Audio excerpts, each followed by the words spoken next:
He never imagined his quiet afternoon tending the Mountain View Veterans Memorial would expose one of Mexico's deadliest cartel operations when members of the notorious Azteca Sur chose to desecrate the sacred ground he'd spent 15 years protecting.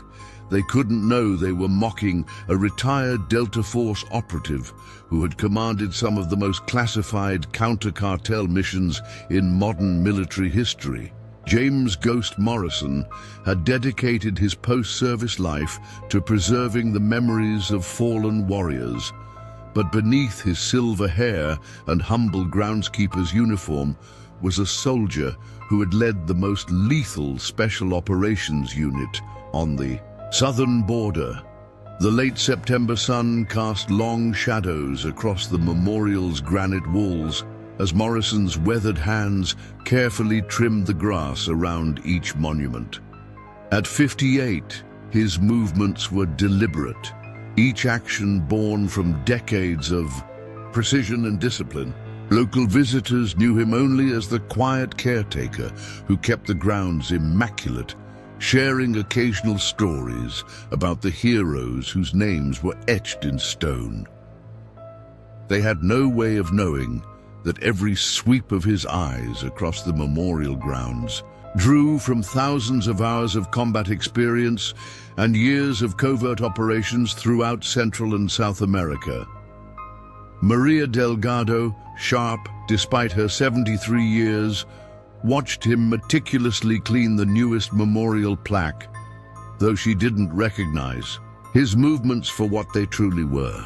To her and the other regular visitors, he was simply James the groundskeeper, whose dedication to honoring fallen soldiers was matched only by his gentle demeanor and patient smile.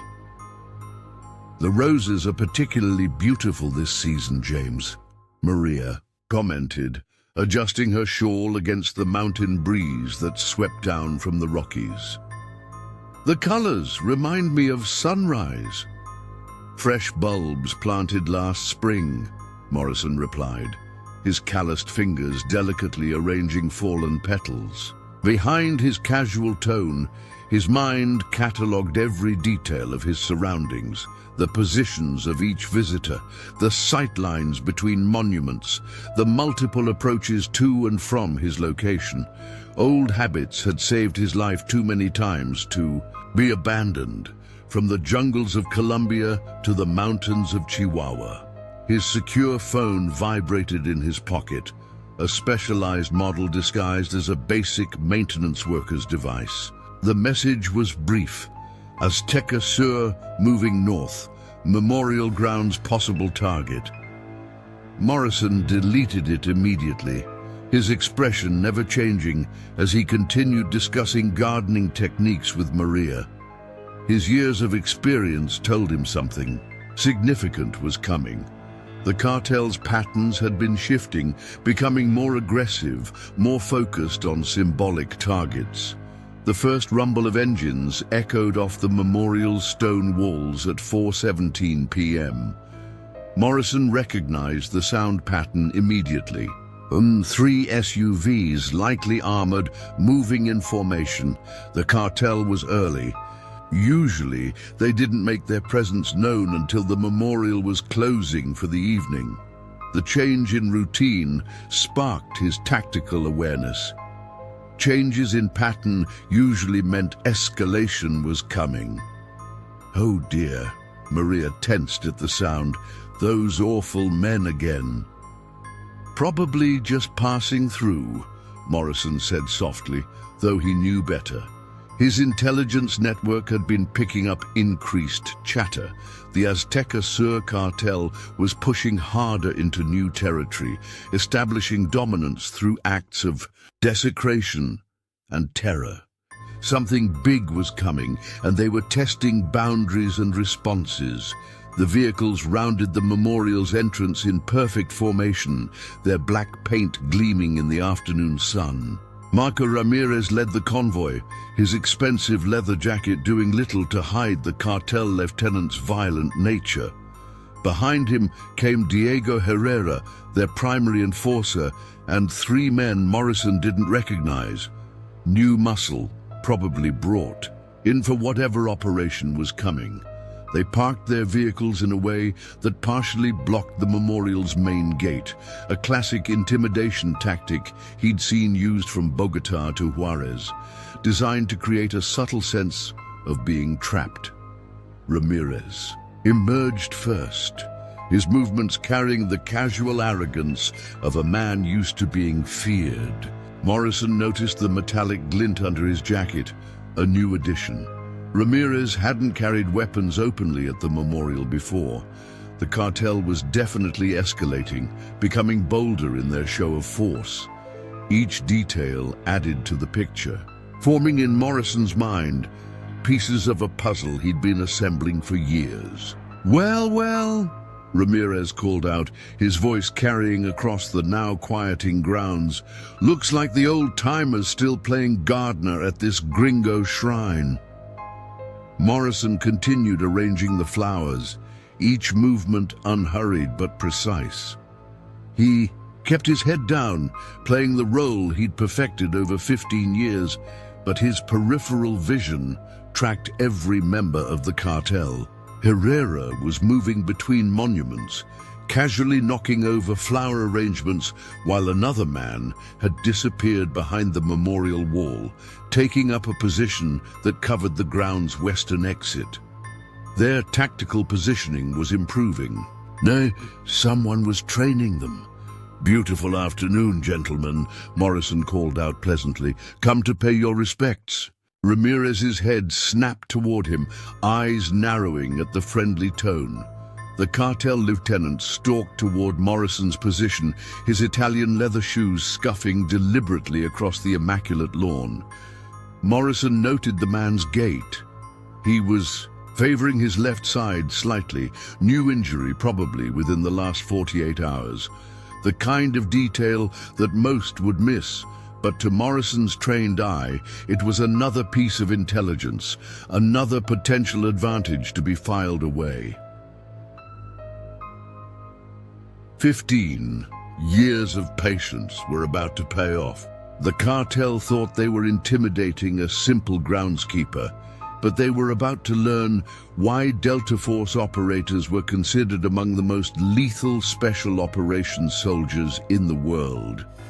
Morrison's hair might have turned silver, his cover might be perfect, but beneath it all, he was still the warrior who had led some of the most dangerous counter-cartel operations in military history. "Actually, old man," Ramirez sneered, reaching Morrison's position, "we're thinking this place needs some redecorating.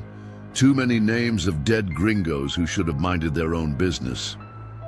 His cologne, expensive but overpowering, couldn't quite mask the gunpowder residue Morrison's trained senses detected. The cartel lieutenant had been practicing with his new weapon, likely within the last few hours. "Maria," Morrison interrupted gently as the elderly woman clutched her purse tighter. "Why don't you head over to the visitor center? I'm sure Robert could use some help with the afternoon tours." Something in his tone, a firmness beneath the suggestion, made her hesitate, but ultimately nod and move away. Morrison watched her go while tracking Herrera's movements through his peripheral vision. The enforcer was establishing a clear field of fire, though his positioning showed amateur training. Ramirez watched Maria's departure with a smirk before turning back to Morrison. "Smart move getting the old lady clear," he said, running a manicured finger along the edge of the nearest memorial stone. "Wouldn't want her to see what happens to people who don't understand how things work around here now." The threat was textbook, establishing dominance through implied violence while maintaining plausible deniability. Morrison maintained his friendly smile, but his mind was processing everything: the positions of all cartel members, the number of civilians still in range, potential improvised weapons within reach. Years of combat experience had taught him to see everyday objects as tactical resources. The gardening shears in his back pocket could disable an attacker. The heavy stone planter could serve as an improvised shield. "Things work just fine here," he said calmly, his voice carrying just enough weight to make Ramirez pause. "Been working fine for generations." Behind his casual demeanor, Morrison noted how the cartel lieutenant's pupils were dilated. His breathing slightly elevated. Cocaine, probably high grade given the cartel's resources. It made him unpredictable, but also meant he'd likely miss subtle details. Herrera materialized beside Ramirez, a small American flag in his meaty hands. With deliberate slowness, he tore the fabric in half, letting the pieces fall onto the memorial stone. "Things change, old man," Herrera growled. "Better learn to adapt." The display was meant to intimidate, but Morrison saw the slight tremor in Herrera's right hand. Nerve damage, possibly from an old injury. Another tactical detail filed away. Morrison watched the desecrated flag fall onto the memorial stone. 15 years of cover meant keeping his response measured, his body language submissive. But something was different today. The cartel's aggression felt targeted, specific. They were building towards something bigger. "Those flags honor dead soldiers," Morrison said mildly, allowing a slight tremor in his voice. Ramirez laughed, an ugly sound that echoed across the quieting grounds. "You hear that, boys? The old groundskeeper's trying to lecture us about honor." He leaned over the memorial stone, getting in Morrison's face.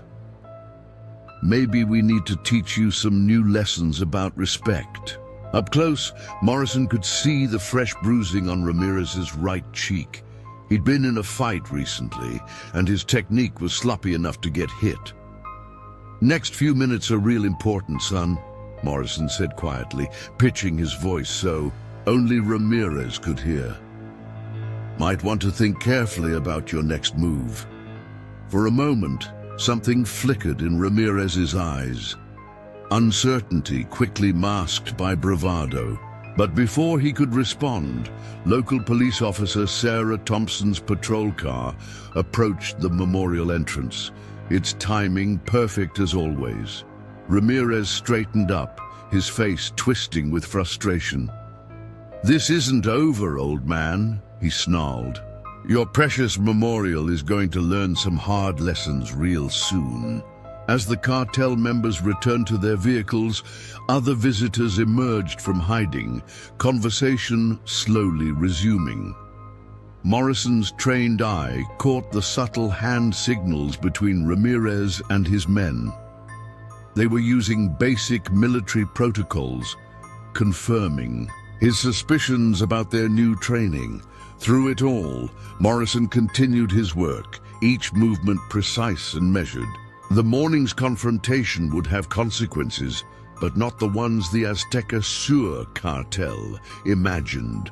They thought they'd intimidated a simple groundskeeper. Instead, they'd just added another piece to an operation 15 years in the making. Sometimes the most dangerous predators are the ones that look harmless right up until the moment they strike. His phone buzzed again. "Meeting at Valley View Chapel, 1 hour. Morrison deleted the message, his expression neutral as he continued his work.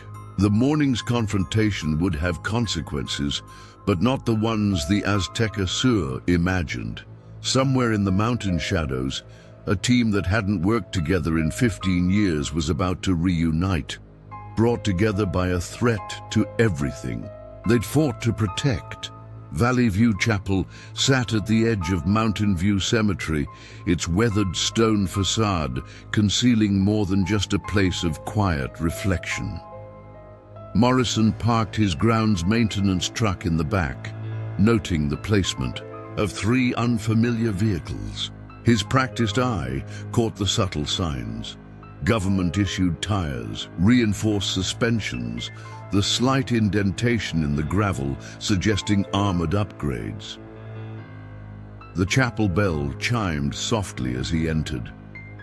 Father Michael Rodriguez looked up from behind the altar, his greeting masking the significance of this meeting. "Your usual spot still good, James?" he called out, already moving toward the small prayer room that hadn't seen a genuine confession in years. The chapel was empty, except for 3 men scattered among the pews, each appearing deeply engaged in prayer books or biblical texts. Morrison picked up a worn Bible and headed to the prayer room, which offered clear sightlines to both exits while remaining concealed from street view. Officer Sarah Thompson entered 5 minutes later, her police uniform crisp despite the late afternoon hour. She took her time lighting a candle in the waiting area, exchanging pleasantries with Father Rodriguez before making her way to the back. "Heard there was some trouble at the memorial this afternoon," Sarah said, sliding onto a wooden pew. Morrison leaned against the stone wall, his frame making the sturdy surface creak. "Nothing serious," he replied, "just some boys trying to look tough." Sarah's voice dropped lower, concern mixed with professional calculation. She'd been a valuable ally these past 15 years, though she didn't know the full scope of his operation. "Times are changing," Morrison replied, his voice equally quiet. "Your timing was good this afternoon." Sarah's mouth twitched slightly. "Wasn't my timing. Got an anonymous tip about potential trouble at the memorial. Very specific. About when I should patrol by."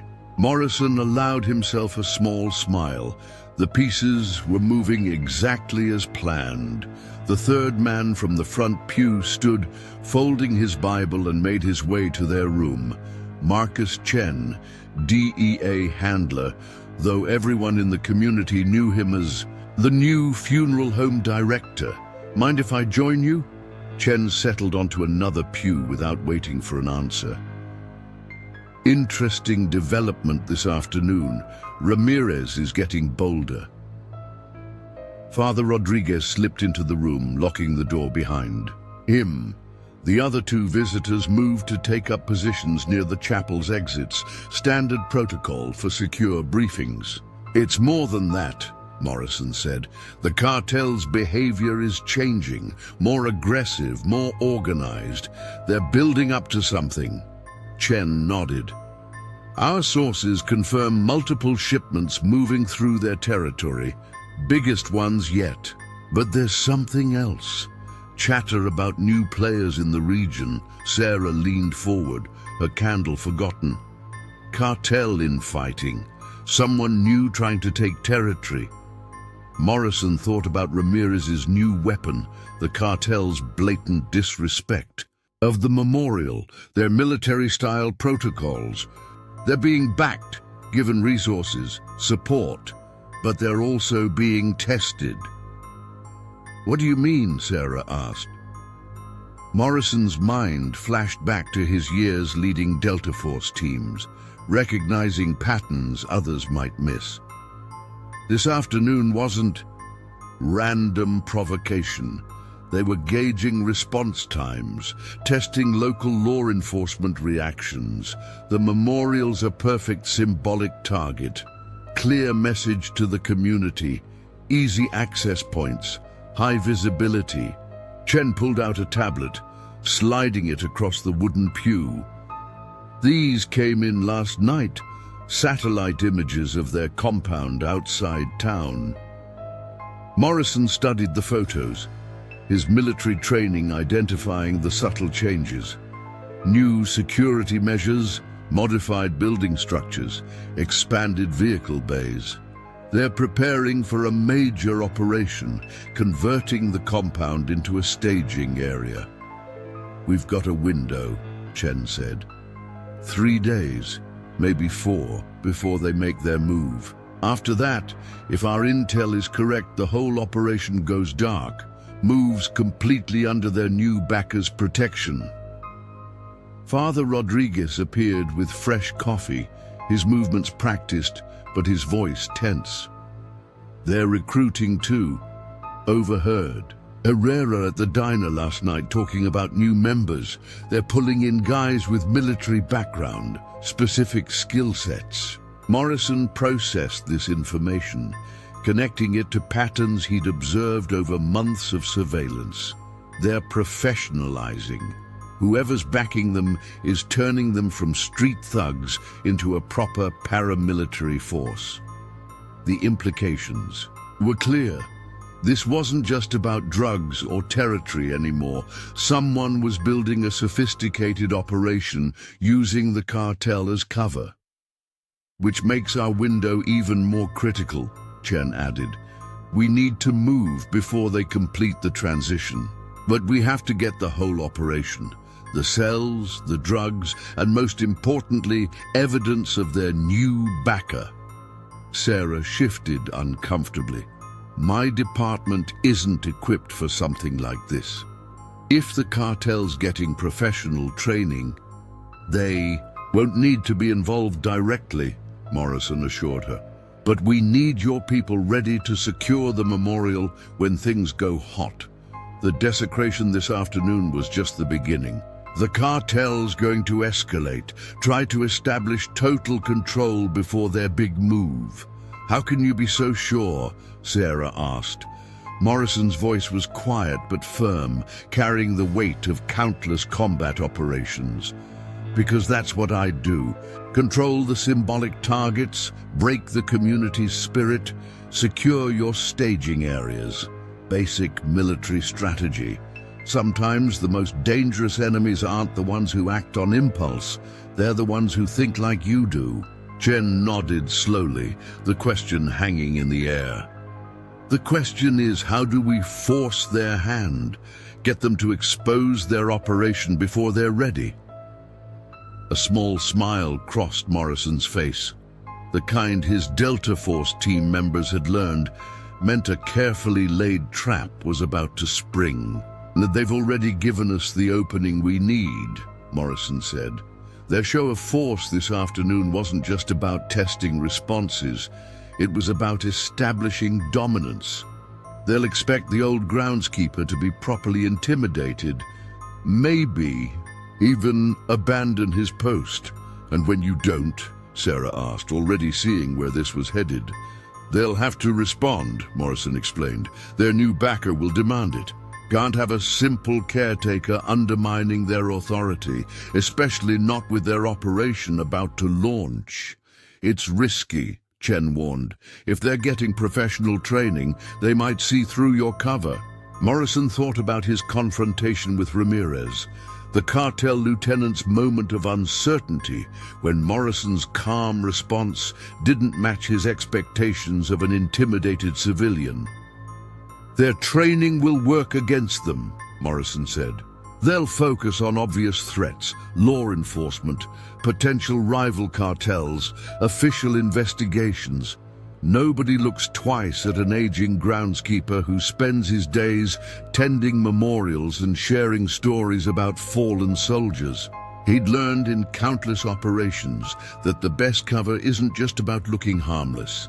It's about being so perfectly ordinary that enemies dismiss you entirely." The meeting continued for another hour, plans being refined, contingencies discussed. As the others filtered out, Morrison remained in the prayer room, watching the sunset through the chapel's stained glass windows.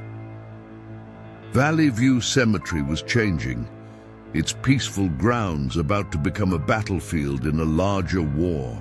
Father Rodriguez brought him one final coffee. "You know they'll come for you directly," he said quietly. "Ramirez's ego won't let this afternoon's confrontation slide." Morrison's voice held a certainty born from years of combat experience. "I'm counting on it. Sometimes the best way to expose a hidden enemy is to make yourself look like an easy target." As he drove home later, Morrison's mind was already planning scenarios, calculating responses. The Azteca Sur cartel thought they'd intimidated a simple groundskeeper this afternoon. Soon they'd learn why underestimating your opponent was the deadliest mistake a soldier could make. His phone buzzed with a message from Chen. Surveillance confirms increased activity at compound. Multiple vehicles arriving, military-grade equipment being unloaded. Morrison deleted the message, his expression unchanging. Everything was accelerating exactly as planned. The cartel was responding to their afternoon encounter precisely as he'd predicted, rushing their timeline, making mistakes. He pulled into his modest mountain home's driveway, noting the unmarked car parked 2 blocks away. Cartel surveillance. Amateur hour. They wanted him to know he was being watched, trying to intimidate him with obvious tactics. Inside his house, behind carefully secured doors, Morrison activated his surveillance system.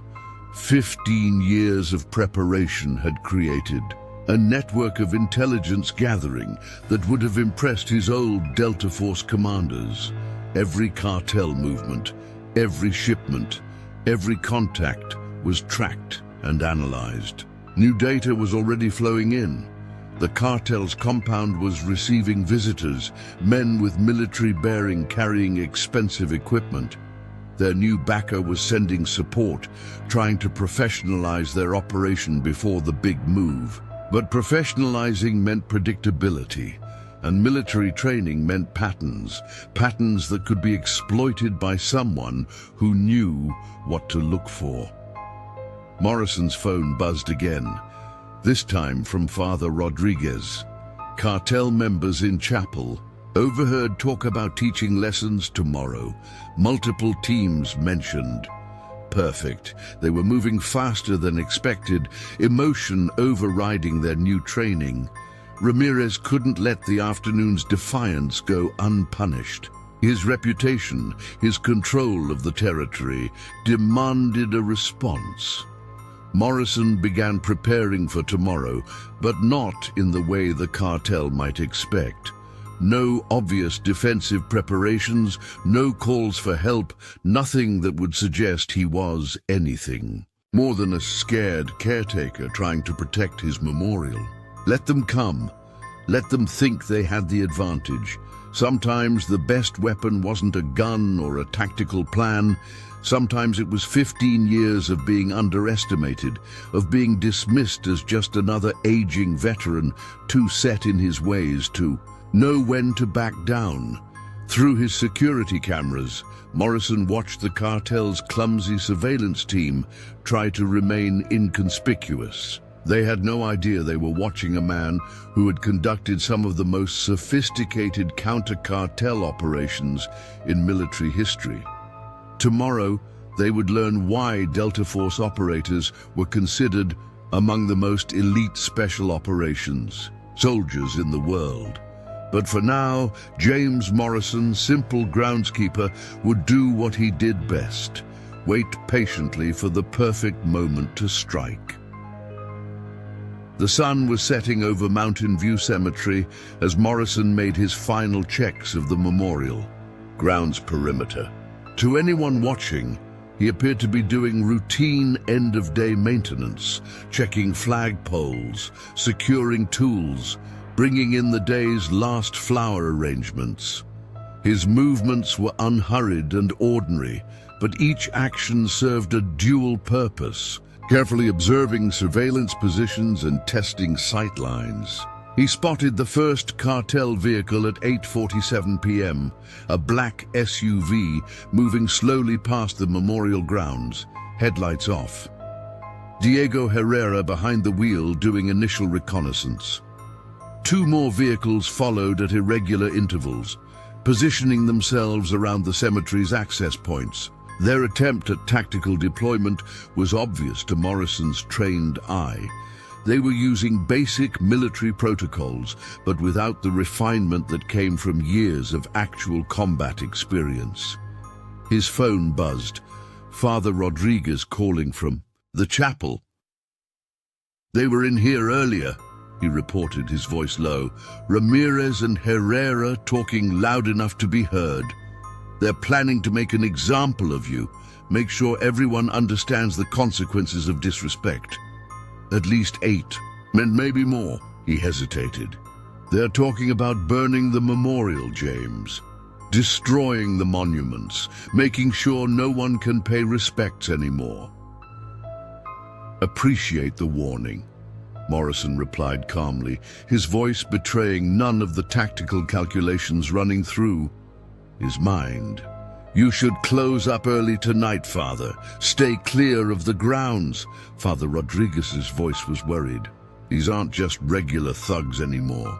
The new guys, they move differently. Military training, I'd bet on it." "Good," Morrison replied. "That'll make this more interesting." He ended the call before Father Rodriguez could protest further. Through his carefully concealed security system, he counted 8 heat signatures moving through the surrounding grounds and mausoleums. Their approach was tactical, coordinated. For former military, definitely, their movement patterns suggested recent combat experience. The cartel was indeed professionalizing their operation. At 9:45 p.m., the first direct attempt at intimidation came. Engines revved aggressively in the darkness, vehicles circling the memorial just out of sight. A classic psychological tactic trying to unnerve the target. "Nobody disrespects the Azteca Sur cartel," Ramirez's voice carried across the grounds. "Especially not some old gringo groundskeeper." Morrison watched through his night vision scope as the cartel split into 3 teams, their approach professional, covering angles, maintaining communication, moving from cover to cover.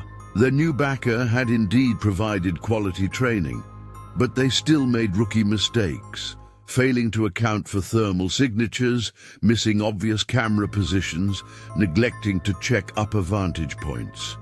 The first team breached the memorial grounds at exactly 10 p.m. Morrison could hear them moving through the monuments, their search methodical. The second team approached the maintenance shed, while the third established a perimeter. "Grounds are clear," one of them reported. "No sign of him. Lot of weird security cameras, though. Guys got surveillance everywhere." Ramirez's response was immediate. "Find the recordings. Grab anything that could have evidence of our operations, then burn it all." Morrison keyed his radio, a secure channel, to Chen. "They've taken the bait, moving to phase 2. Local deputies are staged 5 minutes out," Chen replied. "Sure you don't want backup closer?" "Negative," Morrison responded. "This needs to look legitimate. Can't have any signs of a setup." He moved silently through the darkness, his frame somehow invisible as he approached the SUV where Ramirez was coordinating the operation. The cartel lieutenant was focused on his radio, never noticing the shadow that slipped closer to his vehicle. "Maintenance sheds empty," another voice reported. "No groundskeeper, no equipment. Place looks barely used." "Check for hidden compartments," Ramirez ordered. "Guys got to be somewhere." In one smooth motion, Morrison opened the driver's door and had Ramirez in a control hold before the cartel lieutenant could react. The radio clattered to the floorboard. "Evening, son," Morrison said quietly, his arm locked around Ramirez's throat, using a technique perfected in countless close-quarters combat situations. "Might want to tell your boys to stand down before this gets messy." Ramirez struggled, but Morrison's technique was perfect, developed through years of Delta operations. "How?" "You're just a groundskeeper," Ramirez gasped. Morrison tightened his hold slightly. "Actually, I'm the guy who's going to help you understand why attacking memorials is bad business." But before he could continue, the sound of breaking glass came from the maintenance shed. One of the teams had found his surveillance equipment. "Boss," Herrera's voice crackled over the radio, "you need to see this. This isn't just some groundskeeper's security system, Morrison sighed. Guess we're doing this the hard way. In one smooth motion, he rendered Ramirez unconscious with a precise chokehold. Chen, time to move in. All hell was about to break.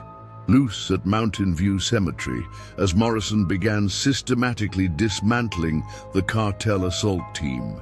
Each movement precise, economical, using his size as an advantage rather than a hindrance. The cartel's military training worked against them. They were looking for tactical responses, never expecting the fluid, close combat techniques of a Delta Force operator. One by one, Morrison neutralized the cartel members, each movement drawing from decades of close-quarters combat training. He was careful to leave an escape route open. As predicted, several of them fled, carrying word back to their compound about the groundskeeper, who wasn't just a groundskeeper. By the time police sirens approached the scene, it was set perfectly.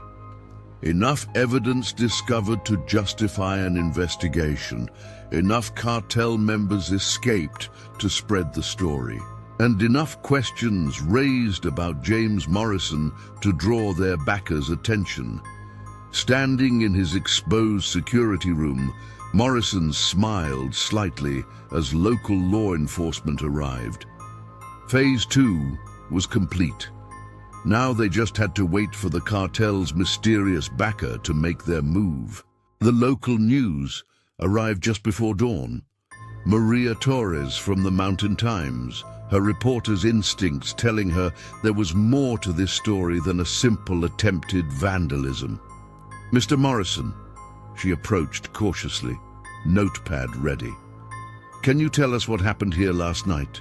Morrison played his role perfectly, letting his hands shake slightly as he recounted the official version, his voice carrying just the right mix of fear and indignation as he described the cartel's attack, his lucky escape, the shocking discovery of their surveillance equipment. I just did what anyone would do, he finished, playing to the cameras. This is my home, my sacred duty. I couldn't let them desecrate these memorials. Through carefully concealed cameras, he watched Chen's team quietly process the real evidence, while local police handled the official crime scene.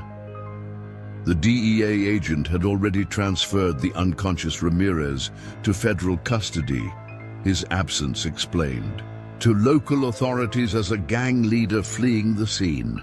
Multiple vehicles leaving the compound, Chen reported through their secure channel. They're moving fast, evacuating equipment. Your little display has them spooked. Morrison watched another news crew arrive. The story would spread quickly. Local caretaker stands up to cartel intimidation. It was a narrative that would force their enemy's hand. Sir, one of Chen's agents approached quietly. You need to see this. The equipment we found in their vehicles, it's military grade, special forces issue. This goes higher than just cartel connections. Morrison reviewed the captured equipment while maintaining his shaken caretaker facade for the growing media presence. The weapons and tactical gear confirmed his suspicions. Someone with serious military connections was backing the Azteca Sur cartel's expansion. They'll have to respond now, he told Chen quietly. Their backer can't risk exposure. They'll send professionals next time, not just cartel thugs with basic training. You sure about this next phase? Chen asked. Once we start down this road. Morrison's response was measured, drawing from years of covert operations experience. They need to believe they still have the advantage, think they're dealing with a lucky groundskeeper who stumbled into something big. And when they try to silence that groundskeeper, that's when we'll learn who we're really dealing with. As the morning progressed, Morrison gave interviews, accepted concerned visits from memorial regulars, played the role of the shaken but determined citizen, all while his hidden systems monitored the cartel compound's frantic activity. Multiple boats arriving at the compound, Chen reported. Professional contractors, military types, they're bringing in serious operators to assess the situation. Good, Morrison replied. Let them come. Let them investigate. Every move they make tells us more about who they really are. The sun climbed higher over Mountain View Cemetery as both sides prepared for the next phase of this shadow war. The cartel thought they were containing a security leak. Instead, they were walking into an operation 15 years in the making. Through his surveillance feeds, Morrison watched as men with unmistakable military bearing arrived at the compound. Their movement, their equipment, their protocols all spoke of high-level training. These weren't cartel thugs playing soldier. These were professional operators, the kind of men Morrison had both led and fought against during his Delta Force career. Maria Delgado arrived with a casserole and concerned expressions. Her presence, providing perfect cover for Morrison to maintain his role. The whole town's talking, James, she said, her worry genuine. If they do this to you, to our memorial, who's next? That's exactly what they want, Morrison replied, his voice carrying to nearby reporters. Fear keeps people quiet, makes them look the other way. But beneath his concerned citizen act, he was calculating next moves. The cartel's response was revealing their structure, their connections, their real capabilities.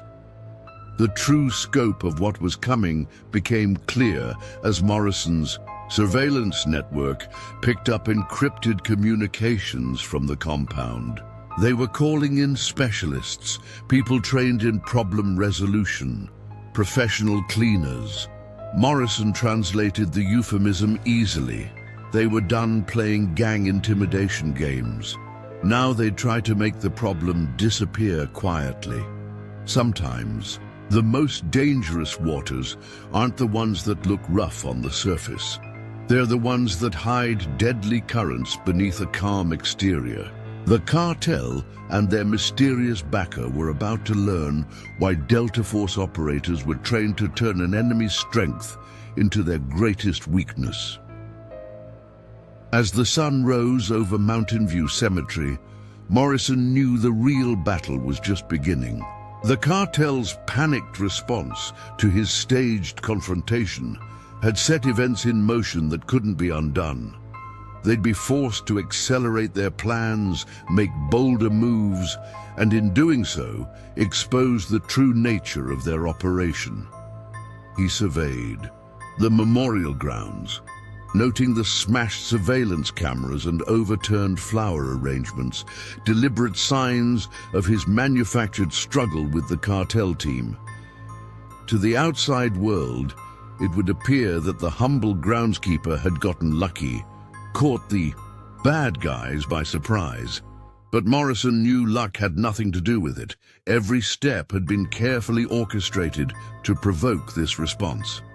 Father Rodriguez arrived just after 7 a.m., his face lined with genuine worry.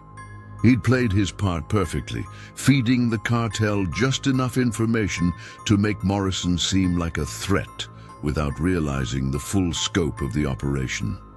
The whole town's talking, he said quietly, helping Morrison write a toppled memorial. Vase, they're saying you fought off a whole cartel assault team single-handedly. Morrison allowed himself a small smile. Let them talk. The more attention this gets, the more pressure it puts on our enemies. He knew the news stories would spread quickly. Local groundskeeper stands up to cartel intimidation. It was a narrative designed to force the hand of whoever was really behind the Azteca Sur's new aggression. As Morrison played his role for the gathering crowd of concerned citizens and eager reporters, his mind was analyzing every detail from the previous night's encounter. The cartel teams had been well-equipped and tactically proficient, but they'd made mistakes, underestimating their target, overcommitting resources, failing to control the narrative. Mistakes that suggested their new backer wasn't as experienced in this kind of shadow warfare as they believed. He thought back to the encrypted communications Chen's team had intercepted. Urgent messages summoning specialized problem solvers to deal with the unanticipated complications. Morrison knew all too well what that meant. He'd been one of those specialists for years, called in when covert operations went sideways and needed to be put back on track. The irony wasn't lost on him. After a career spent working in the shadows, he was now playing the role of the innocent target, drawing out an enemy that preferred to stay hidden. But Morrison knew better than most that sometimes the only way to expose a hidden threat was to make yourself an irresistible target. As the morning wore on, he continued his carefully choreographed routine, tending the memorial grounds, consoling worried visitors, giving interviews to the ravenous press. Each action was calculated to reinforce his image as the humble caretaker caught up in events beyond his control. But beneath the facade, Morrison was laying his traps. His surveillance network, extensive even before this operation began, had been expanded to cover every approach to the cemetery. Hidden cameras, pressure sensors, thermal imaging, all feeding real-time data back to the command center he'd spent years assembling. He knew the next attack would come soon, and it would be far more sophisticated than the clumsy intimidation attempt by Ramirez's team. The cartel's backer would send professionals next time, men with the skills and experience to make a problem like an uncooperative groundskeeper disappear permanently. Morrison had no intention of disappearing. He'd spent 15 years preparing for this moment, putting the pieces in place for an operation that would expose the real power behind the Azteca Sur cartel. An enemy that dangerous couldn't be taken down by conventional means. It required someone willing to become the perfect bait. As the sun climbed higher over Mountain View Cemetery, Morrison reviewed the tactical data streaming in from his hidden sensors. Thermal imaging showed increased activity at the cartel compound, new vehicles arriving, heavily armed men taking up positions. They were preparing for a war, but not the kind they were expecting. He knew the waiting was the hardest part, the calm before the storm, when every instinct screamed to take action. But Morrison also knew the value of patience, letting your enemy make the first move, letting them commit their resources and expose their true intentions. It was a lesson he'd learned the hard way back in Colombia, deep in the jungles where the cartels ruled with brutal efficiency. He'd been part of a Delta Force team tasked with dismantling a drug lord's operation, but they'd underestimated the enemy's intelligence network. The mission had gone sideways from the start, compromised by information leaks and double agents. Morrison had watched good men die because they'd rushed in too quickly, failed to let the enemy show their hand. It was a mistake he'd vowed never to make again, one that had shaped his approach to covert ops ever since. Now, as he watched the cartel's professional hit squad assemble on the outskirts of town, Morrison knew that long ago lesson was about to pay off. They thought they were hunting a stubborn old groundskeeper. In reality, they were about to walk into a carefully laid trap. He checked his watch. 1:15 p.m. The memorial service for Sergeant Emily Thompson was due to start in just under an hour. Morrison had chosen the timing carefully. A public event, high emotions, plenty of potential collateral damage. The kind of situation the cartel's backers would see as the perfect opportunity to send a message and tie up loose ends. Right on cue, his phone buzzed with an encrypted message from Chen. Multiple teams moving into position around cemetery perimeter. Thermal imaging shows high-caliber weapons and tactical gear. They're not taking chances this time. Morrison acknowledged the message and reviewed the surveillance feeds.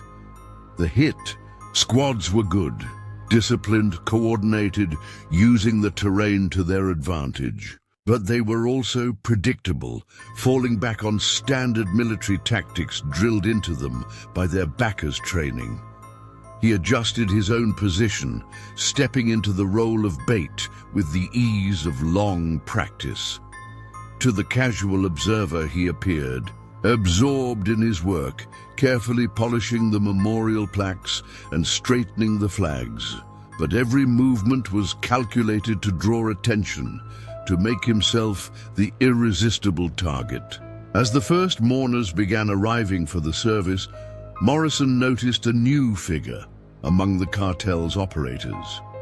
A man with close-cropped grey hair and a slightly unusual stride pattern, legacy of an old injury. The pieces clicked into place with the speed of long-honed instinct. The grey-haired man moved with the easy confidence of command, directing the other operators with subtle hand signals and silent nods. Morrison knew that bearing all too well, the self-assurance of a senior field operative, accustomed to being obeyed without question. He'd seen that same confidence in the mirror for years, leading his own Delta teams into the world's deadliest, shadows. But he'd also seen the danger of that certainty, the risk of overlooking critical details, of assuming you held all the cards. Morrison watched as the grey-haired operative positioned his teams around the cemetery, setting up fields of fire and channeling potential escape routes. He had to admire the man's thoroughness, the almost elegant precision of his strategy, but Morrison had a strategy of his own, one that had been 15 years in the making. Every piece on this chessboard had been carefully placed, every contingency anticipated and planned for. He knew the cartel's backer was about to learn the hard way that even the most meticulous plans could be turned against their maker. As Father Rodriguez began the memorial service, Morrison made his move. To the watching operatives, it would appear as nothing more than a caretaker going about his solemn duties, straightening wreaths, lighting candles, offering quiet words of comfort to the grieving family. But each action served a greater purpose. Activating hidden pressure plates, triggering concealed cameras, sending silent alerts to the team waiting just out of sight. With every step, Morrison was turning the cemetery into a trap of his own design. He paused at the podium, ostensibly, to adjust a vase of flowers. In reality, he used the moment to activate the final sequence, a silent countdown that would bring every piece of his plan into alignment at the crucial moment. The grey-haired operative's hand was already moving towards his earpiece, reacting to some unseen threat. Morrison allowed himself a fleeting moment of satisfaction. The first threads of his trap were already pulling tight. He stepped back from the podium, every sense attuned to the coiled energy around him. The mourners remained oblivious, lost in their grief, but the cartel's operators were shifting uneasily, picking up on some subliminal cue that things were not as they seemed. Morrison let his eyes drift to the roofline of the nearby mausoleum, catching the glint of sunlight off the barrel of a high-powered rifle. Chen's team was in position, ready to provide cover when the inevitable firefight began. "Hey! Hey, you groundskeeper!" The shout came from the rear of the assembled mourners, shattering the solemn atmosphere. Morrison turned slowly, playing his A role to perfection, the humble caretaker, startled and confused by the sudden disturbance. Heard you've been asking a lot of questions. The speaker was a young man with gang tattoos and the swagger of someone unused to being challenged. Boss wants a word with you, wants to know why you're messing with things that ain't your business. Morrison let confusion cloud his face, shoulders hunching in a submissive posture that was pure theater. I'm sorry, I don't understand. I'm just trying to take care of the memorial. Don't play dumb, old man, another voice interjected, this one older, more menacing. We know about your little surveillance setup, know you've been tracking our movements, reporting back to your DEA buddies. Murmurs of shock rippled through the watching crowd. Morrison caught Father Rodriguez's eye, saw his nod of readiness. The priest's hand was already closing around the grip of the pistol, concealed beneath his robes. No, you've got it all wrong, Morrison protested, letting desperation creep into his voice. I'm just a groundskeeper. I don't know anything about surveillance or the DEA or... His voice trailed off as he caught sight of a red laser dot playing across the front of his coveralls. The sniper on the mausoleum was sighting in, preparing to drop him at a signal from the gray-haired commander. Time seemed to stretch, seconds ticking by with agonizing slowness. Morrison let the tension build, hands raised in a universal gesture of surrender. He had to time this perfectly, draw the cartel's operators in close, get them to commit fully to the attack. The laser sight steadied over his heart.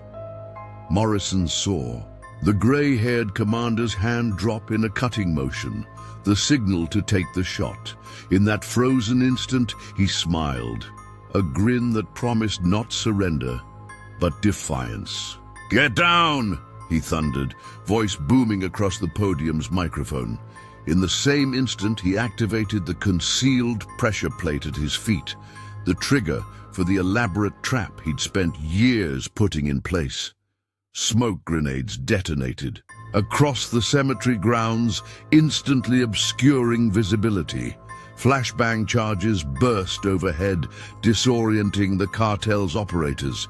The sniper's shot went wide as Morrison dove off the stage, rolling to cover behind a granite monument all around him. The crack of gunfire erupted as Chen's team engaged the disoriented hostile forces. Father Rodriguez was already herding the panicked mourners to safety, pistol barking as he provided cover.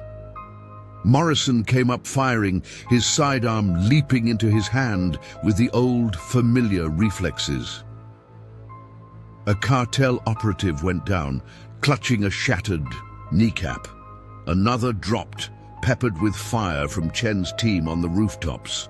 Through the swirling smoke, Morrison caught glimpses of the gray-haired commander barking orders into a radio. The man moved with the speed and surety of an experienced combat veteran, directing his forces to regroup and counterattack. But Morrison's trap had been designed to deal with even the most formidable opponent.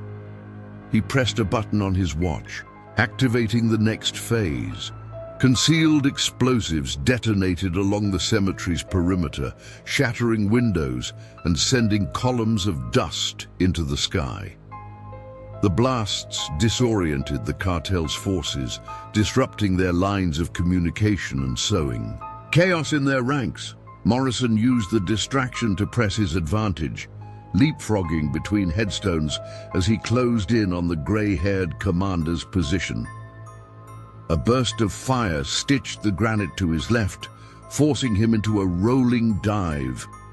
He came up firing, dropping another operative with a center mass shot. The gray-haired commander was mere yards away now, crouched behind a stone coffin as he coordinated his team's response. Morrison primed a flashbang grenade, cooking it off for a 2 count before lobbing it over the coffin. The blast lit up the swirling smoke the concussion wave palpable even from his position. He vaulted over the coffin, dropping into a crouch just as the commander lunged for him, combat knife flashing. Morrison let his muscle memory take over, decades of close-quarters training guiding his movements. He parried the knife thrust with a forearm block, twisting to snap the wrist while his free hand delivered a palm strike to the solar plexus. The commander grunted, absorbing the blow with the ease of long experience. They traded blows in a rapid flurry, each searching for an opening. Morrison caught a glimpse of the commander's face, saw the flash of recognition in the man's eyes, a recognition that went beyond this firefight, beyond this operation. "Morrison," the commander spat, the name an epithet. "I should have known only a sick bastard like you would desecrate a war memorial for his own ends." Morrison let a cold smile play across his lips. "You'd know all about desecration, wouldn't you? How many innocent lives have you destroyed, following the orders of cowards too afraid to get their own hands dirty?" The commander snarled, renewed rage fueling his attacks. But Morrison could see the toll of the years in the other man's movements, the slight hitches of old injuries, the hair's breadth of hesitation in his reactions. He feinted left, letting the commander's jab slip past his guard. At the same instant, his right hand snaked out, fingers locking around the commander's throat in a vice-like grip. The commander's eyes bulged, hands scrabbling at Morrison's implacable hold. "You think you've won?" he wheezed, voice straining. "You got no idea what's coming. The real power is still out there, and they'll bury you." Morrison's grip tightened, cutting off the commander's words. "Then I'll just have to dig my way out," he growled. With a final flex of his fingers, he crushed the commander's windpipe, feeling the cartilage give way beneath his grip. The commander's body went slack, life fading from his eyes. Morrison let him crumple to the dirt, already scanning for new threats. The firefight was winding down, the crack of gunfire becoming more sporadic as Chen's team mopped up the last pockets of resistance. Morrison activated his radio, the sudden silence eerie in the aftermath of the battle. "Cemetery secure," he reported, voice steady. "All hostiles neutralized. Commander KIA." Chen's response crackled back, taut with adrenaline. "Roger that. Perimeter secured. No stragglers. DEA backup is 3 minutes out." Morrison acknowledged the report, already moving towards the shattered remnants of the podium. The cemetery was a scene of devastation. Cracked headstones, pock-marked mausoleums, shell casings glinting in the sun. But beneath the surface chaos, Morrison's true objective remained intact. The surveillance data and security footage that would expose the cartel's real backer, the shadowy power player who had orchestrated this whole operation. He retrieved a nondescript flash drive from its hiding place in the podium's wiring, the knowledge it contained more explosive than any ordnance. With this data, he could bring the fight to the real enemy, the one who had allowed the Azteca Sur cartel to terrorize this town for so long. As the sound of approaching sirens grew louder, Morrison let his eyes drift across the war-torn grounds of Mountain View Cemetery. The battle was won, but the real war still lay ahead. He had no illusions about the scale of the fight to come.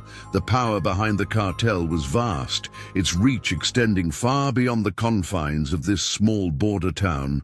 But Morrison had spent his entire life fighting those who preyed on the innocent, the weak, and the forgotten. He'd faced down warlords in the jungles of South America, shattered drug empires in the mountains of Afghanistan, dismantled human trafficking rings in the slums of Eastern Europe. No matter how powerful the enemy, no matter how deep their pockets or well hidden their tracks, Men like James Morrison never stopped hunting them. It was more than a job, more than a duty. It was a calling, a sacred mission to stand between the darkness and the light. As he tucked the flash drive into his breast pocket, Morrison let a small, cold smile play across his lips. The enemy had underestimated him, thought him just another easy target to be silenced and swept aside. They were about to learn that James Morrison was no easy target. He was a hunter, a warrior, a guardian of the innocent, and he was coming for them, no matter where they tried to hide. The war for Mountain View had just begun, and James Morrison would be the one to fire the last shot.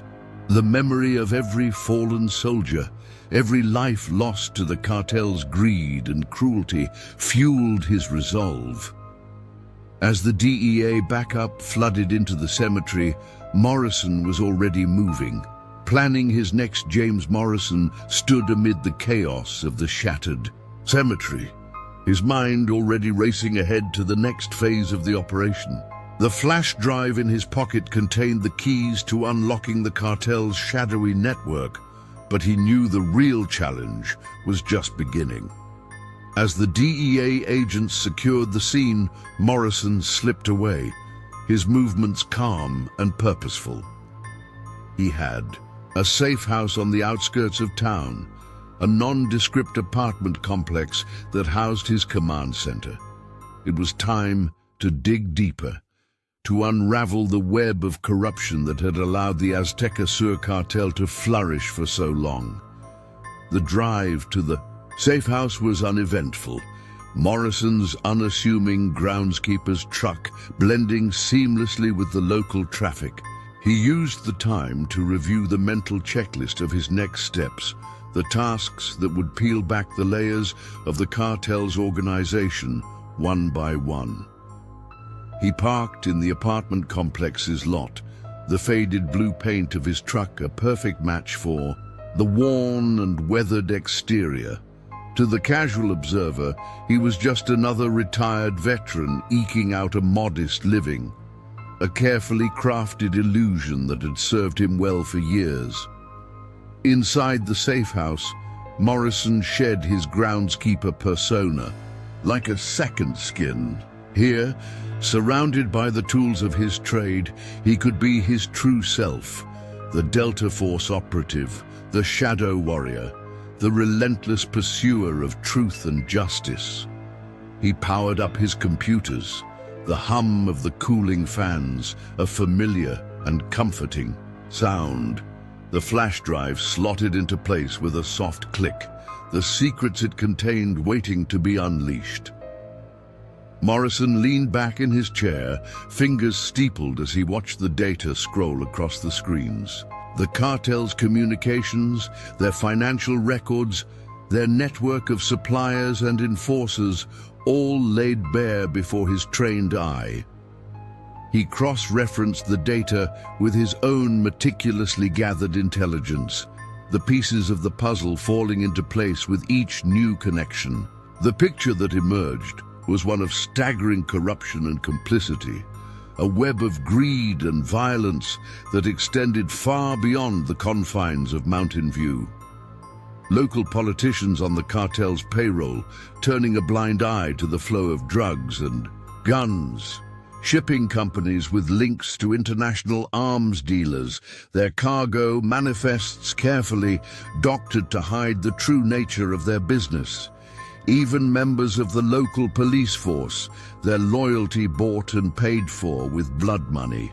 Morrison's jaw tightened as he read the names and the numbers. The sheer scale of the corruption, a physical weight on his shoulders. He had known the rot ran deep, but to see it laid out so starkly was another matter entirely. For a moment, the enormity of the task before him seemed almost insurmountable. The cartel's tendrils extended into every corner of the town, their influence woven into the very fabric of daily life. But James Morrison had not spent a lifetime fighting the darkness to lose heart now.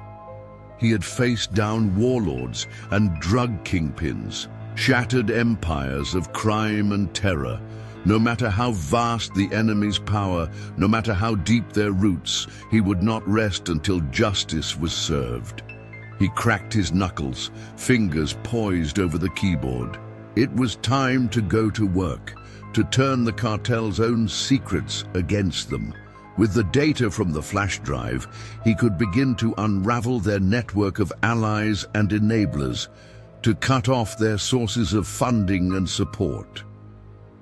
The first target was the shipping company, a front for the cartel's weapons smuggling operation. Morrison dug deeper into their records, tracing the flow of money and material across borders and through shell corporations. He compiled dossiers on the key players, the CEO with ties to Russian oligarchs, the logistics manager with a history of bribery and intimidation, the dock workers who looked the other way as crates of rifles and rocket launchers were loaded onto trucks bound for cartel strongholds. Each new piece of information was another weapon in Morrison's arsenal. Another lever to be applied in the fight against the cartel's stranglehold on the town. He worked methodically, cross-referencing and verifying each lead, building an airtight case that would stand up to the most rigorous scrutiny. Hours turned into days as Morrison pored over the data, his safe house becoming a war room in the battle. For Mountain View's soul, he slept in snatches, his dreams haunted by the faces of the fallen, the lives cut short by the cartel's greed and cruelty. But even in the depths of exhaustion, Morrison's resolve never wavered. He had made a promise to the people of this town, to the memory of every soldier whose name was etched into the granite of the memorial. He would not rest until that promise was kept, until the cartel's grip was broken once and for all. As the days stretched on, Morrison's investigation began to bear fruit. Working through his network of contacts and informants, he pieced together a picture of the cartel's operation that extended far beyond the confines of Mountain View. The Azteca Sur cartel was just one player in a vast criminal enterprise that spanned the globe, a hydra-headed beast with tentacles in every sphere of illegal activity. Drugs, weapons, human trafficking, all part of a sprawling black market that fueled conflict and misery in every corner of the world. But the cartel's power was not absolute. They had weaknesses, vulnerabilities that could be exploited by a skilled and determined adversary. And in James Morrison, they had met their match. Through painstaking analysis of the cartel's financial records, Morrison identified a network of shell companies and offshore accounts that the cartel used to launder their profits. He traced the flow of dirty money across borders and through the global financial system, each transaction leaving a faint but unmistakable trail.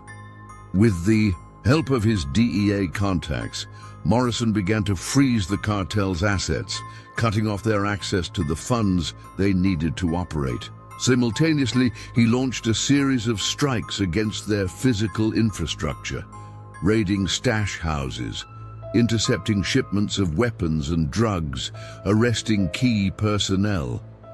Each blow weakened the cartel's grip on the town, each arrest and seizure a small victory in the larger war. But Morrison knew that the real battle would be won not on the streets, but in the hearts and minds of the people. To truly break the cartel's power, he would need to rally the community, to inspire them, to stand up and take back their town. He reached out to local leaders, to the families of the fallen soldiers, to anyone who had been touched by the cartel's violence and corruption. He shared his evidence, his plans, his vision of a mountain view free from the shadow of fear. And, slowly but surely, the people began to respond. Whispers of resistance turned into open defiance, the spark of hope kindling into a flame of righteous anger.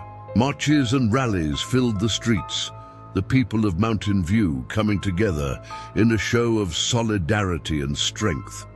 They carried signs bearing the names of the fallen, the faces of the lost and the forgotten. They chanted slogans of unity and courage, their voices rising in a chorus of determination. And at the head of the march, leading the charge, was James Morrison, the groundskeeper, the soldier, the guardian of the innocent. He walked with a purpose, his eyes alight with the fire of a man who had found his calling. The cartel tried to respond, to crush the uprising with their usual tactics of intimidation and violence. But this time, the people would not be cowed. They had tasted freedom, had seen a glimpse of a future without fear, and they would not be turned back. Faced with the combined might of a united community and the relentless pressure of Morrison's campaign, the cartel began to crumble. Their allies deserted them, their sources of funding dried up, their enforcers scattered to the winds. In the end, it was not a climactic gun battle or a dramatic raid that spelled the end of the Azteca Sur cartel. It was the steady, inexorable advance of justice, the cumulative weight of 1,000 small victories. The corrupt politicians were driven from office, the complicit businessmen brought to trial, the dirty cops purged from the force. The flow of drugs and guns slowed to a trickle, the streets of Mountain View once again safe for children to play. And through it all, James Morrison watched and waited. He had won a great victory, but he knew the war was far from over. The Hydra had many heads, and there would always be new threats to face, new battles to fight. But for now, in this moment, he allowed himself a measure of satisfaction. He stood before the Mountain View Veterans Memorial, the granite walls gleaming in the sun. The names etched into the stone seemed to glow with an inner light, a silent testament to the courage and sacrifice of those who had given all. Morrison traced his fingers over one name in particular, Sergeant Emily Thompson, the fallen soldier, whose memory had inspired him to take up this fight. He had kept his promise to her and to all the others whose lives had been cut short by the cartel's greed. The sound of footsteps behind him pulled Morrison from his reverie. He turned to see Father Rodriguez approaching, the priest's face lined with a mix of exhaustion and relief. "It's over," Father Rodriguez said, his voice heavy with emotion. "The last of the cartel's leaders have been arrested. The town is free." Morrison nodded, a small smile playing at the corners of his mouth. "For now," he said, his gaze returning to the memorial wall. "But the fight against evil never truly ends. We must remain vigilant, always ready to stand against the darkness." Father Rodriguez laid a hand on Morrison's shoulder, a gesture of comfort and solidarity. "And we will," he said, his voice ringing with conviction. "Thanks to you, the people of Mountain View have learned that they are stronger than they ever knew, that they have the power to shape their own destiny." Morrison shook his head, his eyes distant. "I'm just a soldier," he said, his voice soft. "The real heroes are the ones whose names are on this wall, the ones who gave everything to keep us safe." Father Rodriguez smiled, his eyes shining with understanding. "You're more than just a soldier, James," he said. "You're a symbol, a beacon of hope. You've shown the people of this town that one man can make a difference, that courage and perseverance can move mountains." Morrison was silent for a long moment, his gaze fixed on the horizon. When he spoke, his voice was barely above a whisper. "I made a promise," he said, his hand resting on the cool granite of the memorial. "To never stop fighting, to never give up, to be the shield that guards the innocent, the sword that strikes down the wicked." He turned to face Father Rodriguez, his eyes clear and focused. "And I intend to keep that promise," he said, his voice ringing with the steel of conviction. "For as long as there are those who would prey on the weak, as long as there are shadows to be illuminated, I will be there. I will stand against the darkness, no matter the cost." Father Rodriguez nodded, his expression one of profound respect. "And you will not stand alone," he said, his hand tightening on Morrison's shoulder. "The people of Mountain View will be with you every step of the way. You have given us back our hope, our dignity. We will not forget that." Morrison smiled, a rare moment of genuine warmth in a life defined by duty and sacrifice. "I know," he said simply, "and that is why I fight. For the people, for the innocent, for the chance to make a difference, no matter how small." With those words, James Morrison turned and walked away from the memorial, his stride purposeful and sure. He had won a great victory, but he knew that the war against evil was eternal. There would always be new battles to fight, new shadows to illuminate. But he was ready. He was a soldier, a guardian, a beacon of hope, and he would never stop fighting, never stop standing against the darkness. For as long as there were those in need of a champion, James Morrison would be there. The sun dipped low on the horizon as Morrison drove out of town, his truck kicking up a plume of dust on the long road ahead. In the distance, the mountains loomed, their peaks painted gold by the fading light. Morrison knew those mountains well. He had spent countless hours among them, training, planning, preparing for the battles to come. They were a reminder of the challenges he had faced, the obstacles he had overcome, but they were also a promise, a symbol of the enduring strength of the human spirit. No matter how dark the night, no matter how deep the shadow, there was always a new dawn waiting on the other side, and James Morrison would be there to greet it, ready to face whatever challenges lay ahead. For he was a soldier, a guardian, a beacon of hope, and he would never stop fighting, never stop standing against the darkness. As the last rays of sunlight faded from the sky, Morrison gunned the engine of his truck and set off into the gathering dusk. The road stretched out before him, a winding path into an uncertain future. But James Morrison had no fear of the unknown. He had faced down the darkness before, and he would do so again. For as long as there were innocents to protect, as long as there were wrongs to be righted, he would be there, the guardian of Mountain View, the soldier of justice, the unrelenting force for good in a world too often dominated by evil. James Morrison, the groundskeeper who had become a legend, the man who had stood against the shadows and emerged victorious. His story was far from over, but one thing was certain.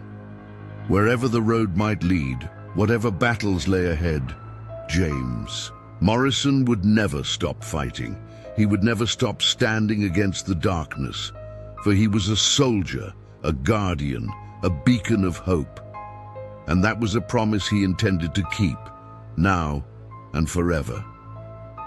As the sun rose over the jagged peaks of the Rocky Mountains, James Morrison was already on the move. The events of the past few weeks had set in motion a chain reaction that threatened to engulf not just Mountain View, but the entire region in a wave of cartel violence and retribution. Morrison knew that the Azteca Sur cartel would not take their defeat lying down. They had suffered a major blow, their local operations shattered, their leadership decimated. But they were just one tentacle of a much larger beast, a criminal empire that spanned borders and continents. Even now, in the aftermath of their losses, the cartel's higher-ups would be regrouping, plotting their revenge. They would send new soldiers, new enforcers to rebuild their shattered network. They would target anyone who had dared to stand against them, anyone who had played a role in their downfall. And at the top of that list was James Morrison. He had always known that his actions would have consequences, that his relentless pursuit of justice would paint a target on his back. But he had never shied away from that risk, never hesitated to put himself in the line of fire if it meant protecting the innocent. Now, as he drove through the winding mountain roads, Morrison's mind was already racing ahead, planning his next moves. He had to stay one step ahead of the cartel, anticipate their every play, and strike before they could regain their footing.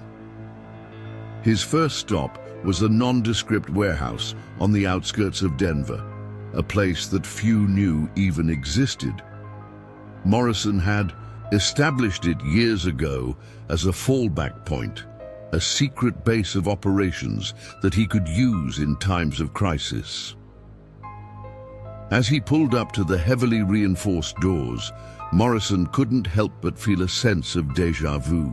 How many times had he done this before, gone to ground in some hidden bunker or safe house, preparing for the next battle in an endless war? But this time was different. This time the stakes were higher than ever before. The cartel's defeat in Mountain View had sent shockwaves through the criminal underworld, and every player in the game would be watching to see what happened next. Inside the warehouse, Morrison found everything he needed to wage his own private war: weapons, ammunition, tactical gear, surveillance equipment, all carefully stockpiled and maintained, ready for use at a moment's notice. He spent the next several hours poring over intelligence reports, satellite imagery, intercepted communications. Slowly but surely, a picture began to emerge of the cartel's next moves. They were regrouping in a remote region of Sonora, just across the border from Arizona. A lawless stretch of desert where they could operate with impunity, shielded by corrupt officials and a network of heavily armed camps. It was there that they would launch their counterattack, there that they would stage their revenge against those who had dared to challenge their power. And it was there that James Morrison would have to go if he wanted to cut the head off the snake once and for all. But he couldn't do it alone. As formidable as his skills were, as vast as his experience was, Morrison knew that taking on the cartel in their own backyard would be a suicide mission without backup. He needed a team, a hand-picked unit of operators who could match the cartel's firepower and ruthlessness. And he knew just where to find them. For years, Morrison had maintained a network of contacts in the shadowy world of private military contractors, ex-special forces soldiers who hired out their skills to the highest bidder.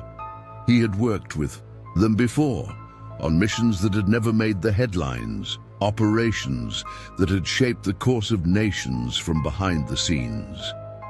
Now, he reached out to them once again, calling in favors, leveraging old loyalties, assembling a team of the best, men and women who had seen combat in every corner of the globe, who had faced down warlords and terrorists and come out the other side.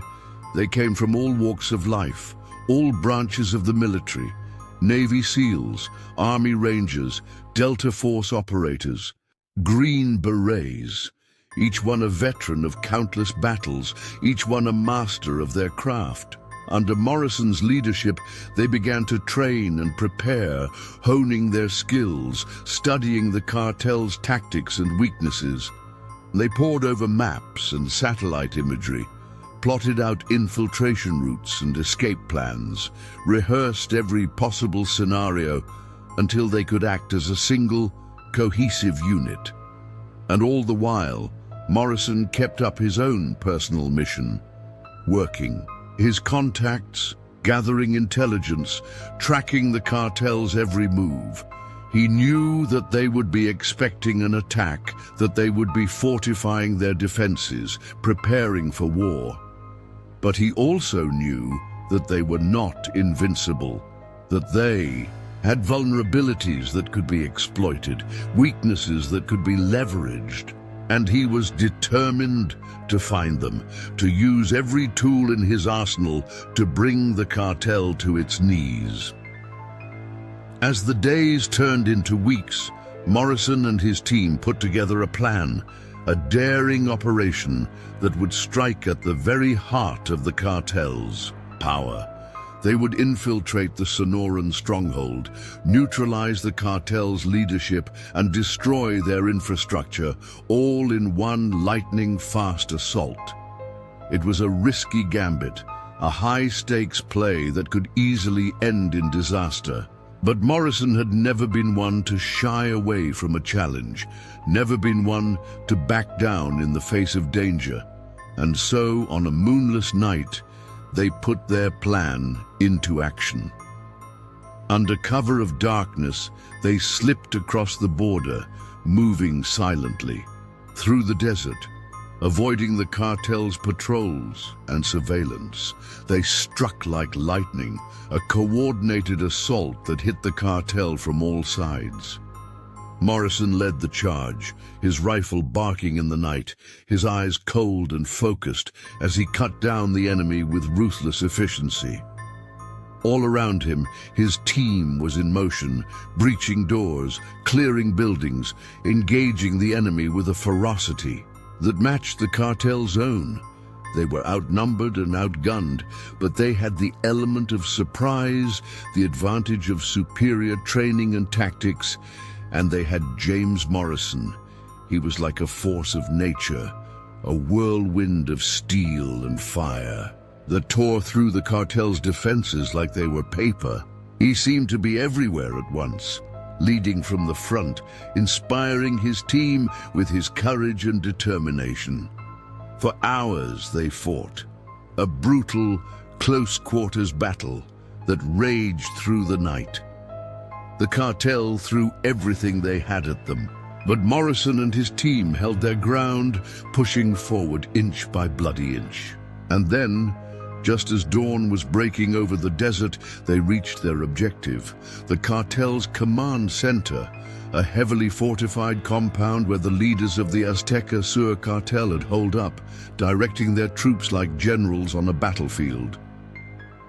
Morrison knew that this was the moment of truth, the point of no return. If they could take out the cartel's leadership, if they could cut off the head of the snake, then they could end this war once and for all. With a final mighty effort, they breached the compound's defenses, storming the buildings with a fury that seemed to shake the very earth. Morrison led the way, his rifle blazing, his eyes locked on the prize, and there, in the heart of the compound, they found them. The leaders of the Azteca Sur cartel, the men who had terrorized an entire region, who had destroyed countless lives in their pursuit of power and profit. Morrison didn't hesitate. With a single fluid motion, he raised his rifle and fired, the bullet finding its mark with unerring accuracy. One by one, the cartel's leaders fell, their reign of terror brought to a sudden and violent end, and then it was over. The compound was secured, the cartel's power broken. Morrison and his team had done the impossible, had struck a blow against the forces of darkness that would be felt for years to come.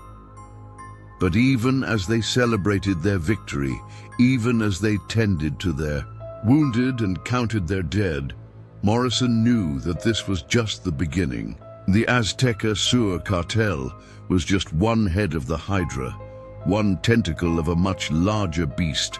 There would be other battles to fight, other wars to wage.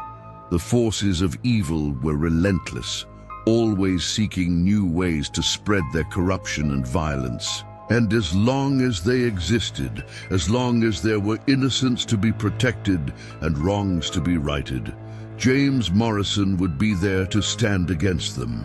For he was a soldier, a warrior, a guardian of the light. He had dedicated his life to the pursuit of justice, to the defense of the innocent, and he would never rest, never stop fighting until the world was safe from the scourge of evil. As the sun rose over the Sonoran desert, James Morrison turned, his face to the sky, feeling the warmth of the dawn on his skin. The battle was over, the day was won.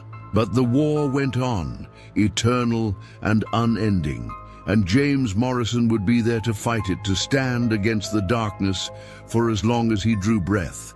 For that was his calling, his purpose, his gift, and his curse, to be the shield that protected the innocent, the sword that struck down the wicked. With a final nod to his team, Morrison shouldered his rifle and set off into the desert, ready to face whatever challenges lay ahead. He knew that there would be more battles to come, more trials to endure. But he also knew that he would never back down, never surrender, never give up the fight, for he was James Morrison, the soldier of justice, the unrelenting force for good in a world too often ruled by evil, and he would keep fighting, keep standing against the darkness until his last breath, until his final heartbeat. That was his oath, his pledge, his solemn vow, and it was one that he intended to keep now and forever until the very end of his days. So long as there was breath in his body and strength in his arms, James Morrison would never stop fighting for what was right. And may God help anyone who stood in his way. As Morrison drove back towards Mountain View, his mind was already racing. Ahead, plotting out his next moves. The Sonoran operation had been a major victory, but he knew that it was just one battle in a much larger war. The cartels were like a cancer, spreading their corruption and violence across borders and continents. They were a hydra, always regenerating, always finding new ways to grow and thrive.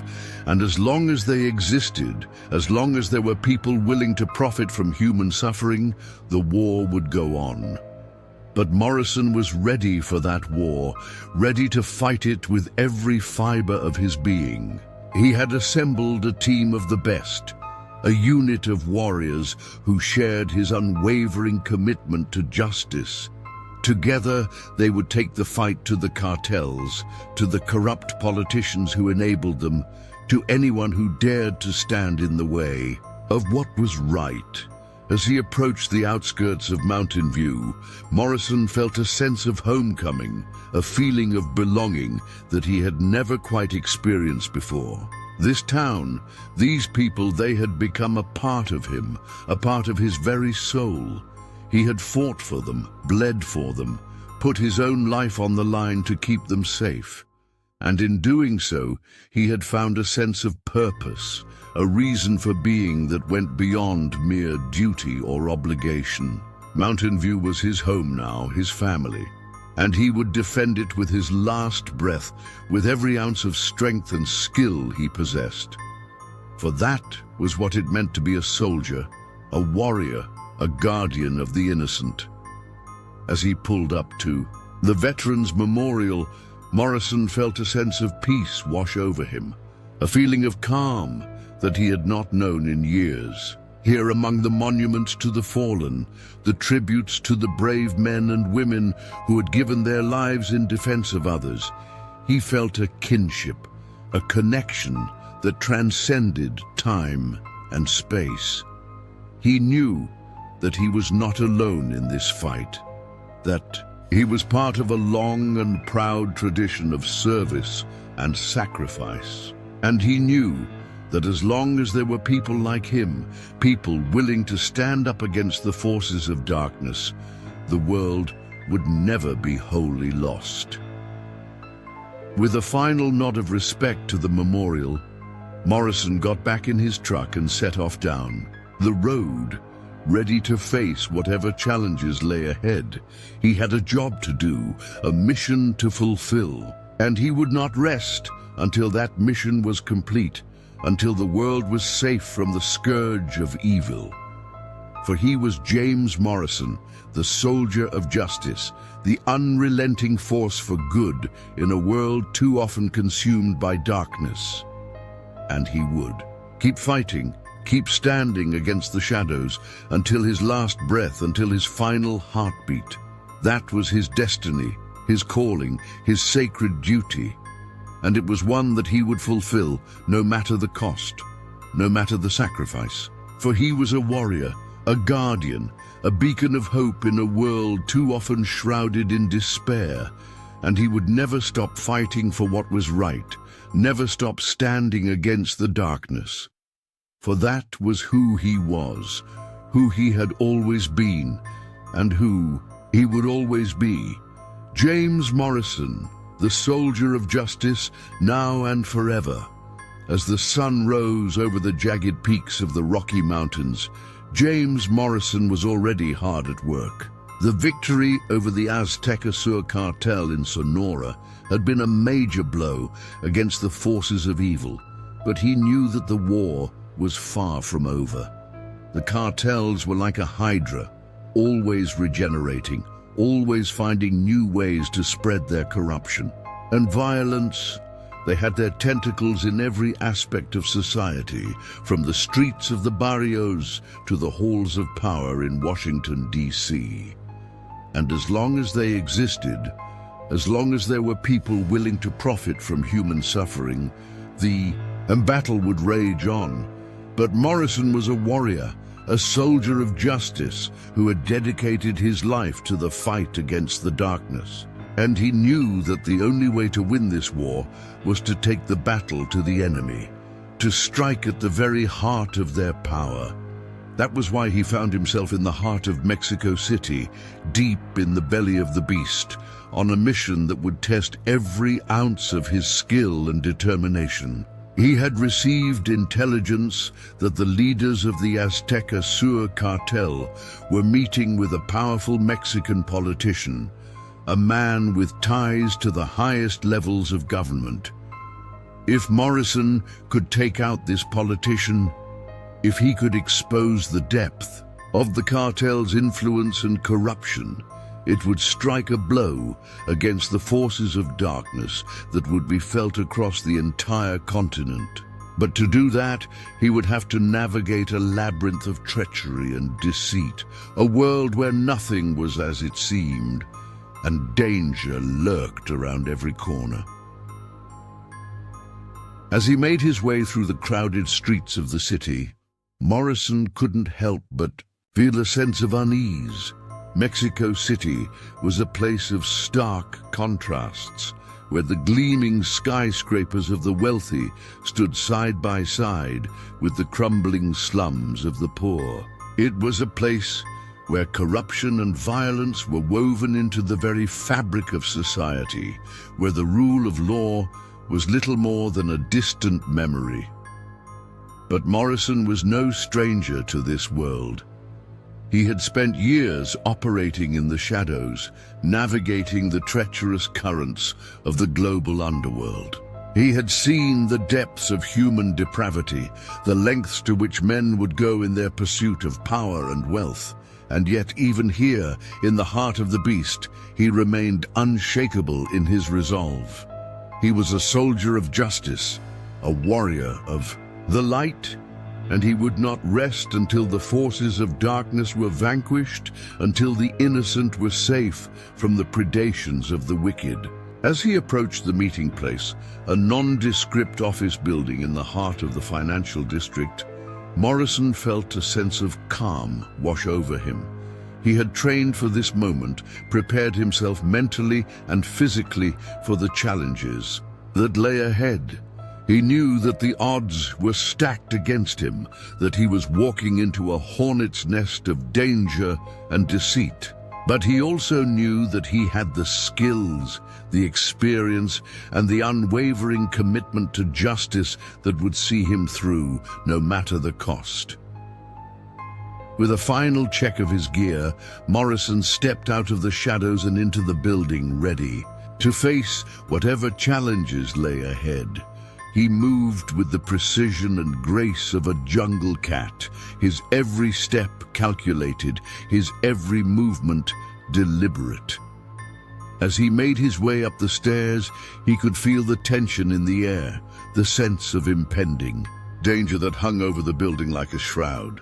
He knew that the cartel security would be on high alert, that they would be watching for any sign of trouble. But Morrison was no ordinary intruder. He was a ghost, a phantom who moved through the shadows like a wraith. He had honed his skills over a lifetime of covert operations, and he knew how to blend in, how to become invisible even in plain sight. As he reached the floor where the meeting was taking place, Morrison paused for a moment, his senses on high alert. He could hear voices coming from behind a closed door, the murmur of conversation punctuated by the occasional burst of laughter. He knew that he would have to move quickly, that he would only have one chance to strike before the alarm was raised. With a deep breath, he reached for the door handle, his heart pounding in his chest. But before he could make his move, the door burst open, and Morrison found himself face to face with a group of heavily armed men. They were cartel enforcers, the elite security detail assigned to protect the Mexican politician. For a moment, time seemed to stand still as Morrison and the enforcers stared each other down. Then, with a roar of fury, the enforcers opened fire, their bullets tearing through the air like a swarm of angry hornets. Morrison was already moving, his reflexes honed by years of training and experience. He dove to the side, rolling behind a pillar as the bullets slammed into the wall behind him. He could hear the screams of panic from the other rooms, the sound of running feet and slamming doors. He knew that he had only moments before the entire building was on lockdown, before the cartel's reinforcements arrived to cut off his escape. With a grunt of effort, he pushed himself to his feet, his pistol already in his hand. He moved like a whirlwind, his movements fluid and precise as he engaged the enforcers in a deadly dance of bullets and blades. He could feel the rush of adrenaline surging through his veins, the thrill of the fight that had driven him all his life. But even as he fought, even as he took down one enforcer after another with ruthless efficiency, Morrison knew that he was outnumbered and outgunned.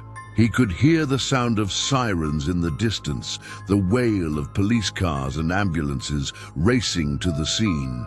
He knew that he had to move fast, that he had to find the Mexican politician and take him out before it was too late. With a final burst of gunfire, he cleared the way to the meeting room, his heart pounding in his chest as he kicked open the door. Inside, he found a scene of chaos and confusion as the cartel leaders and their political ally scrambled for cover. Morrison could see the fear in their eyes, the realization that they were face to face with a true warrior of justice.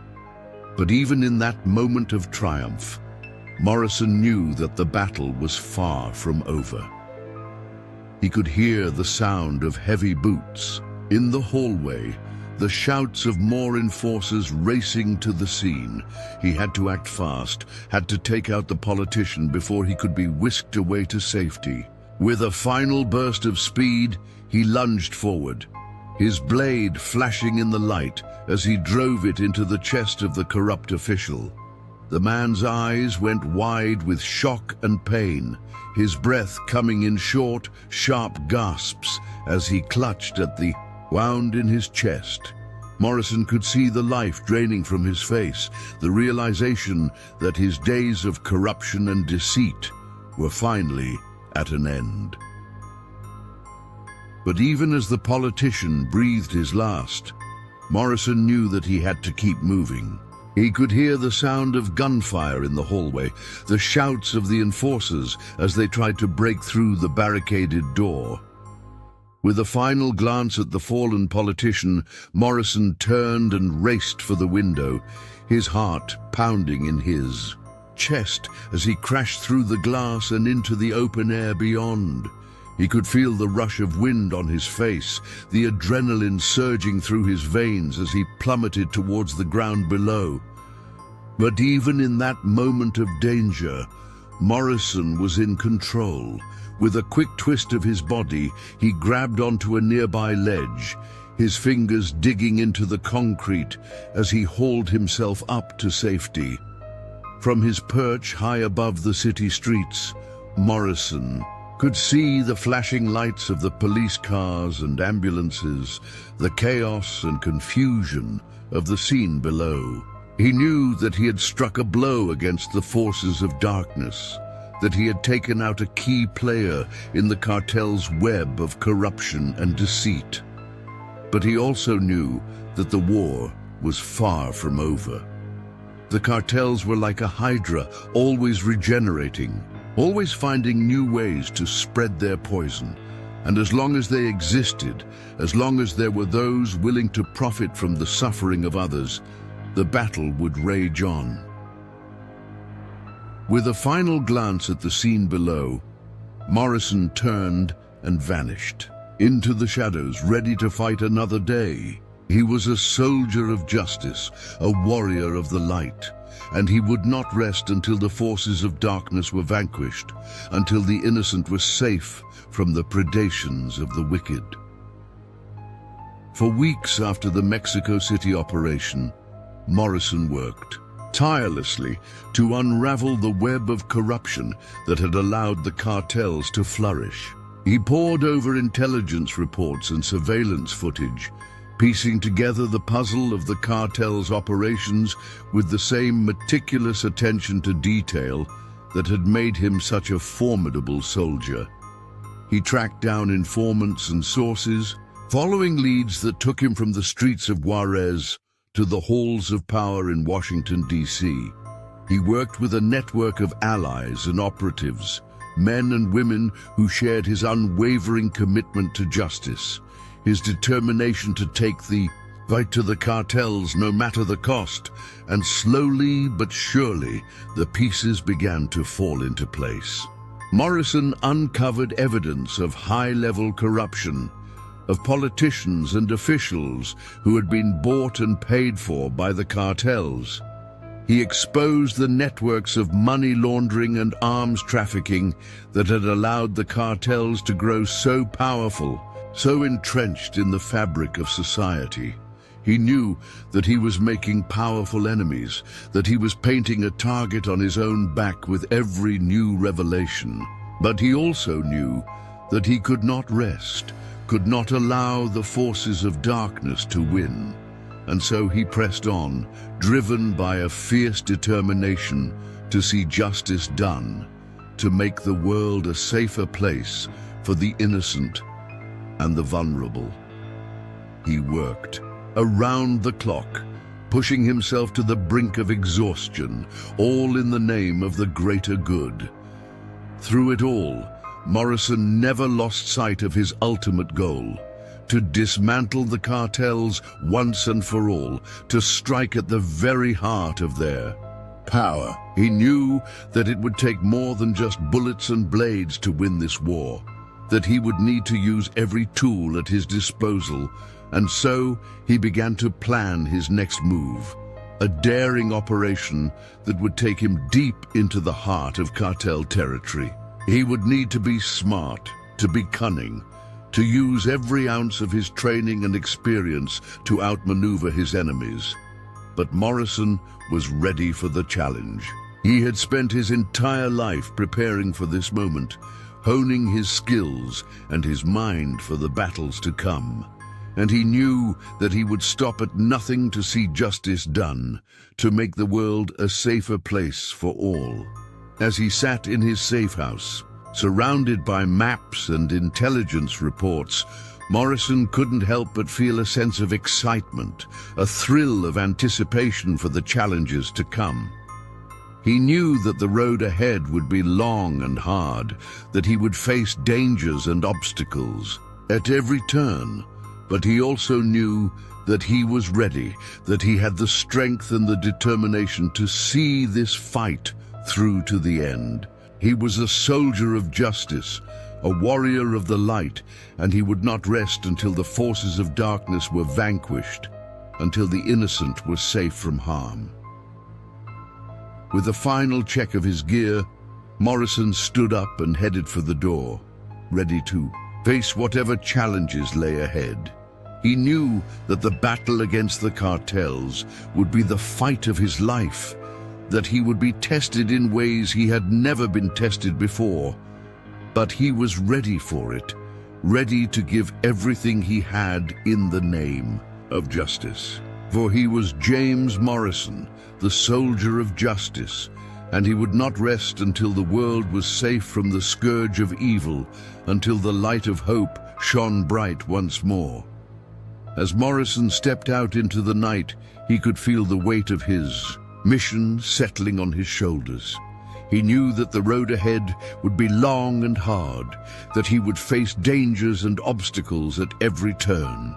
But he also knew that he was not alone, that he had allies and friends who believed in him, who shared his unwavering commitment to justice. He thought of Father Rodriguez, of the people of Mountain View, of all those who had been touched by the scourge of the cartels, and he knew that he was fighting for them, that he was fighting for a world where children could grow up without fear, where families could live in peace and security. He was fighting for a world where justice reigned supreme, where the innocent were protected and the guilty were punished. With a final deep breath, Morrison set off into the darkness, ready to face whatever challenges lay ahead. He was a soldier of justice, a warrior of the light, and he would not rest until the forces of darkness were vanquished, until the world was safe once more. For he was James Morrison, the unrelenting force for good in a world too often consumed by evil.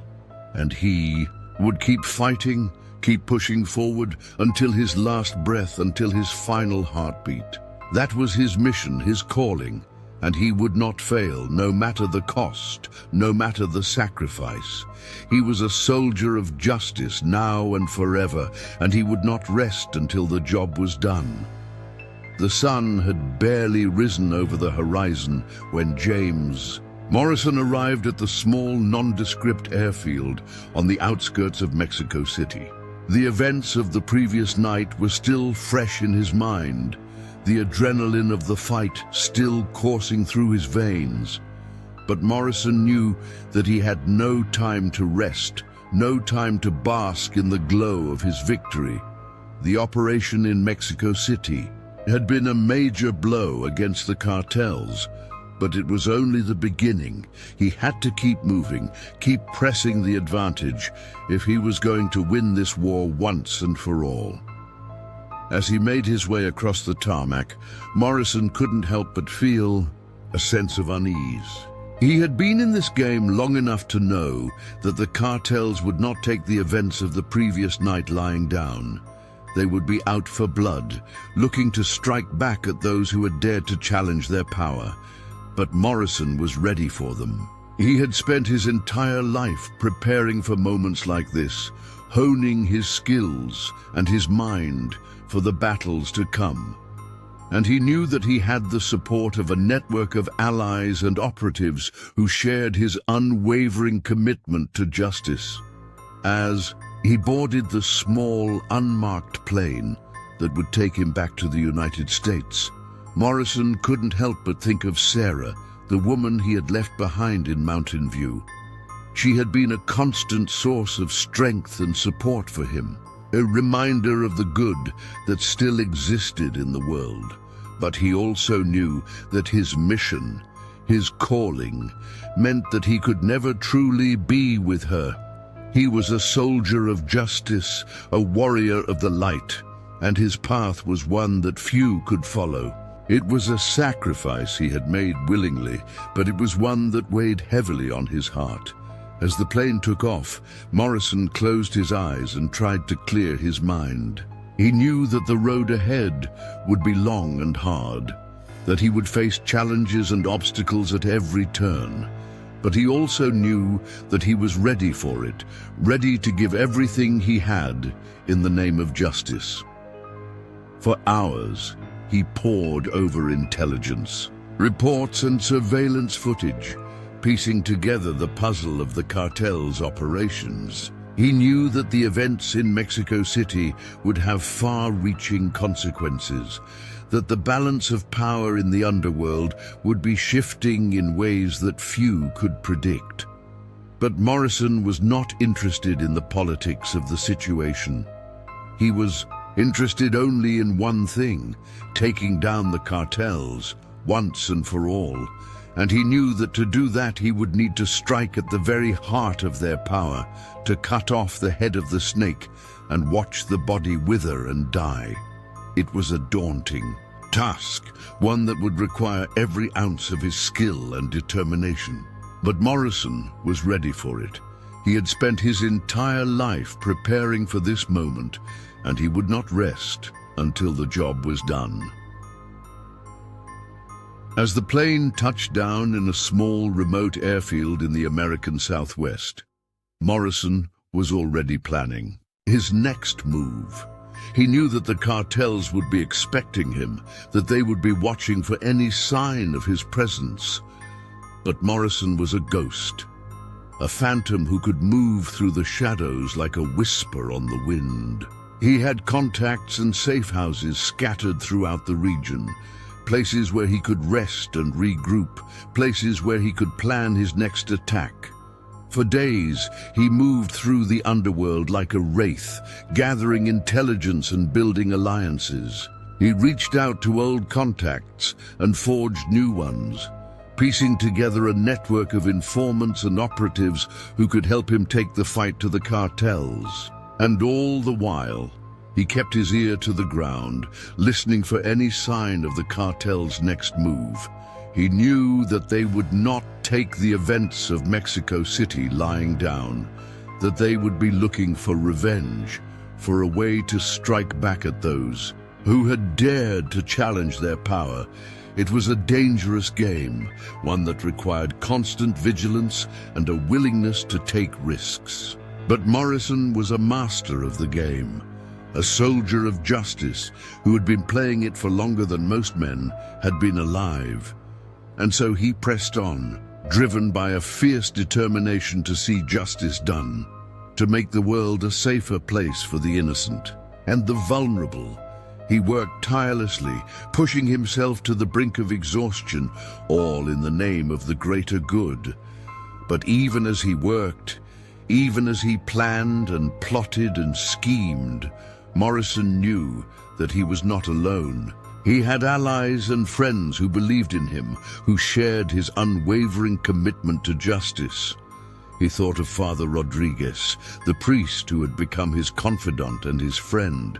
He thought of Sarah, the woman who had captured his heart and given him a reason to keep fighting.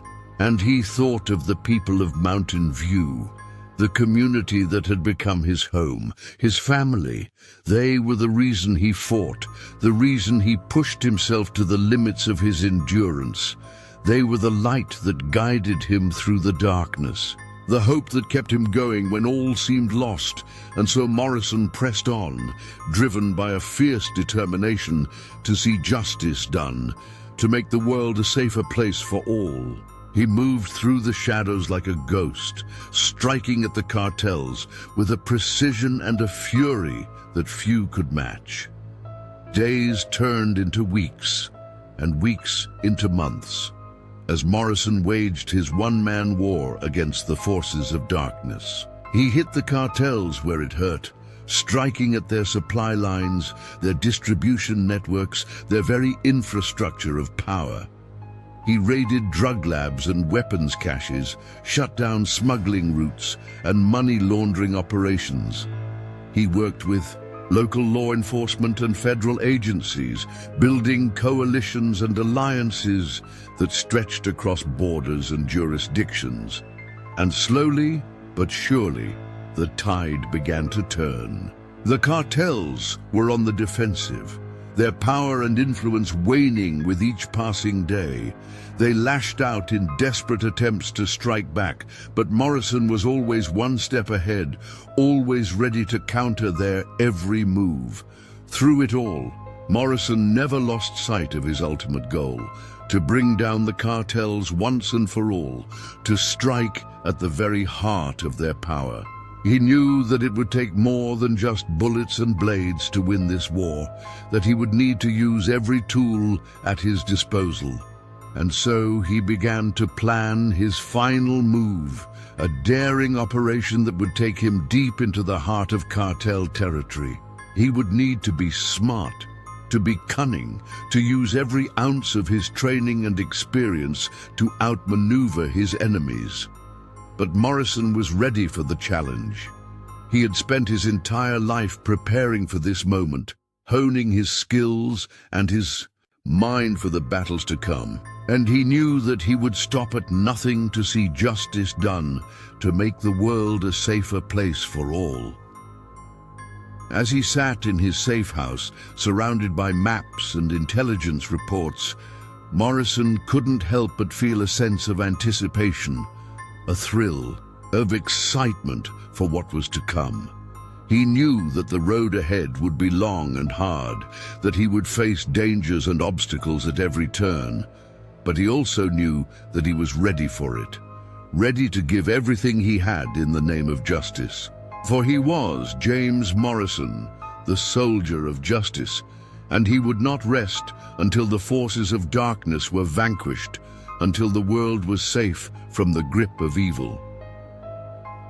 With a final deep breath, Morrison stood up and headed for the door, ready to face whatever challenges lay ahead.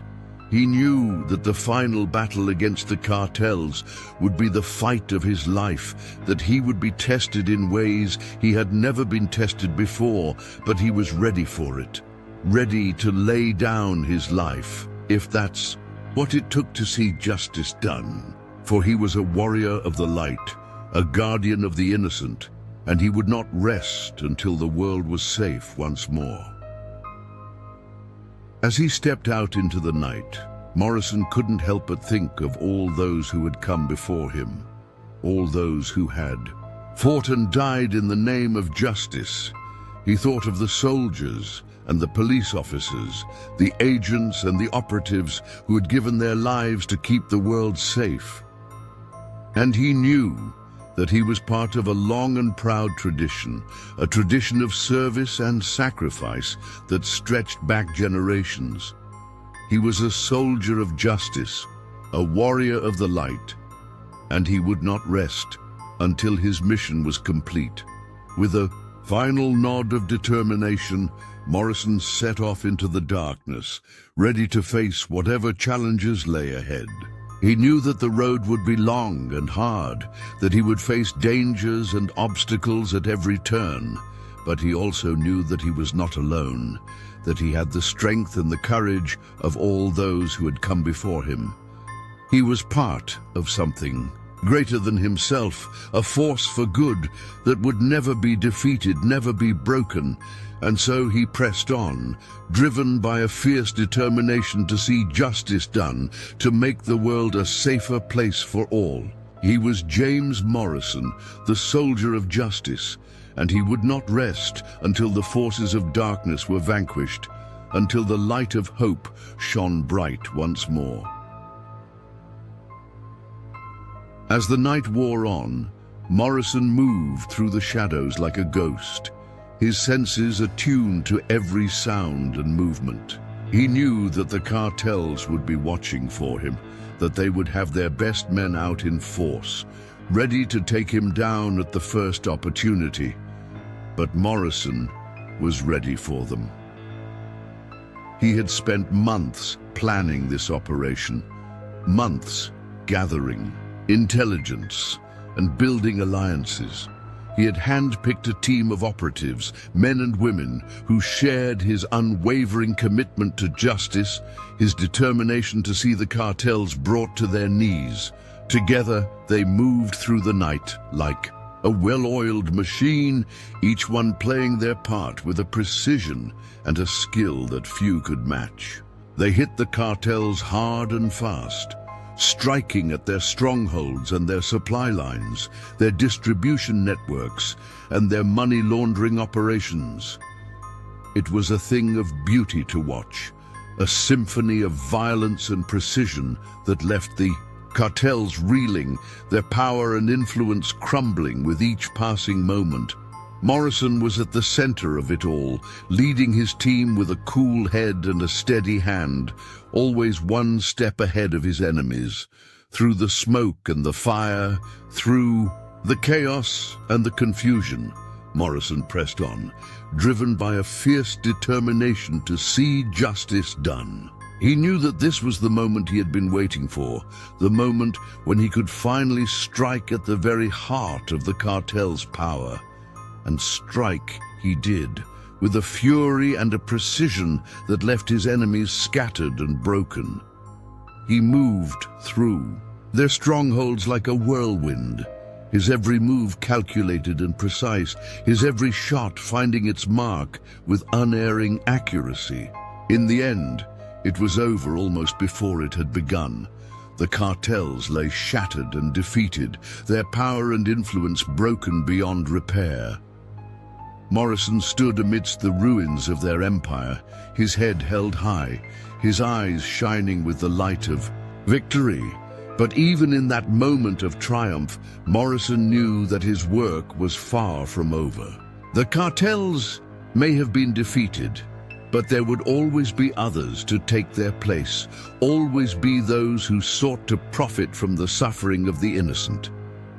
And so Morrison pressed on, driven by a fierce determination to see justice done, to make the world a safer place for all. He knew that the road ahead would be long and hard, that he would face challenges and obstacles at every turn. But he was ready for it, ready to give everything he had in the name of what was right. For he was James Morrison, the soldier of justice, and he would not rest until the world was safe from the grip of evil, until the light of hope shone bright once more. As the sun rose over the horizon, casting its warm glow across the land, Morrison stood tall and proud, his eyes fixed on the future. He knew that there would be battles still to come, wars still to be fought, but he also knew that he would never back down, never give up the fight. For he was a warrior of the light, a guardian of the innocent, and he would not rest until his mission was complete. With a final nod of determination, Morrison turned and walked away, ready to face whatever challenges lay ahead. He was James Morrison, the soldier of justice, and he would not rest until the world was safe once more. As James Morrison walked off into the shimmering heat of the desert, he knew that his mission was far from over. The Espinosa cartel may have been defeated, but there would always be others to take their place, always be those who sought to profit from the suffering of the innocent. But Morrison was ready for the challenges ahead. He had dedicated his life to the pursuit of justice, to the defense of the vulnerable and the oppressed. And he knew that as long as he had breath in his body and fire in his soul, he would never stop fighting for what was right. With a final nod of determination, Morrison set his sights on the horizon, ready to face whatever battles lay ahead. He was a soldier of justice, a guardian of the light, and he would not rest until the world was safe from the grip of darkness once and for all. Thank you for following the thrilling adventures of James Morrison, the unrelenting force for good in a world too often ruled by evil. If you enjoyed this story, please consider subscribing to our channel for more tales of courage, sacrifice, and the never-ending battle against injustice. And don't forget to invite your friends and family to join us on this journey as well. Together, we can spread the message of hope and resilience and inspire others to stand up for what's right, no matter the cost. Until next time, stay strong, stay brave, and never stop fighting for a better world.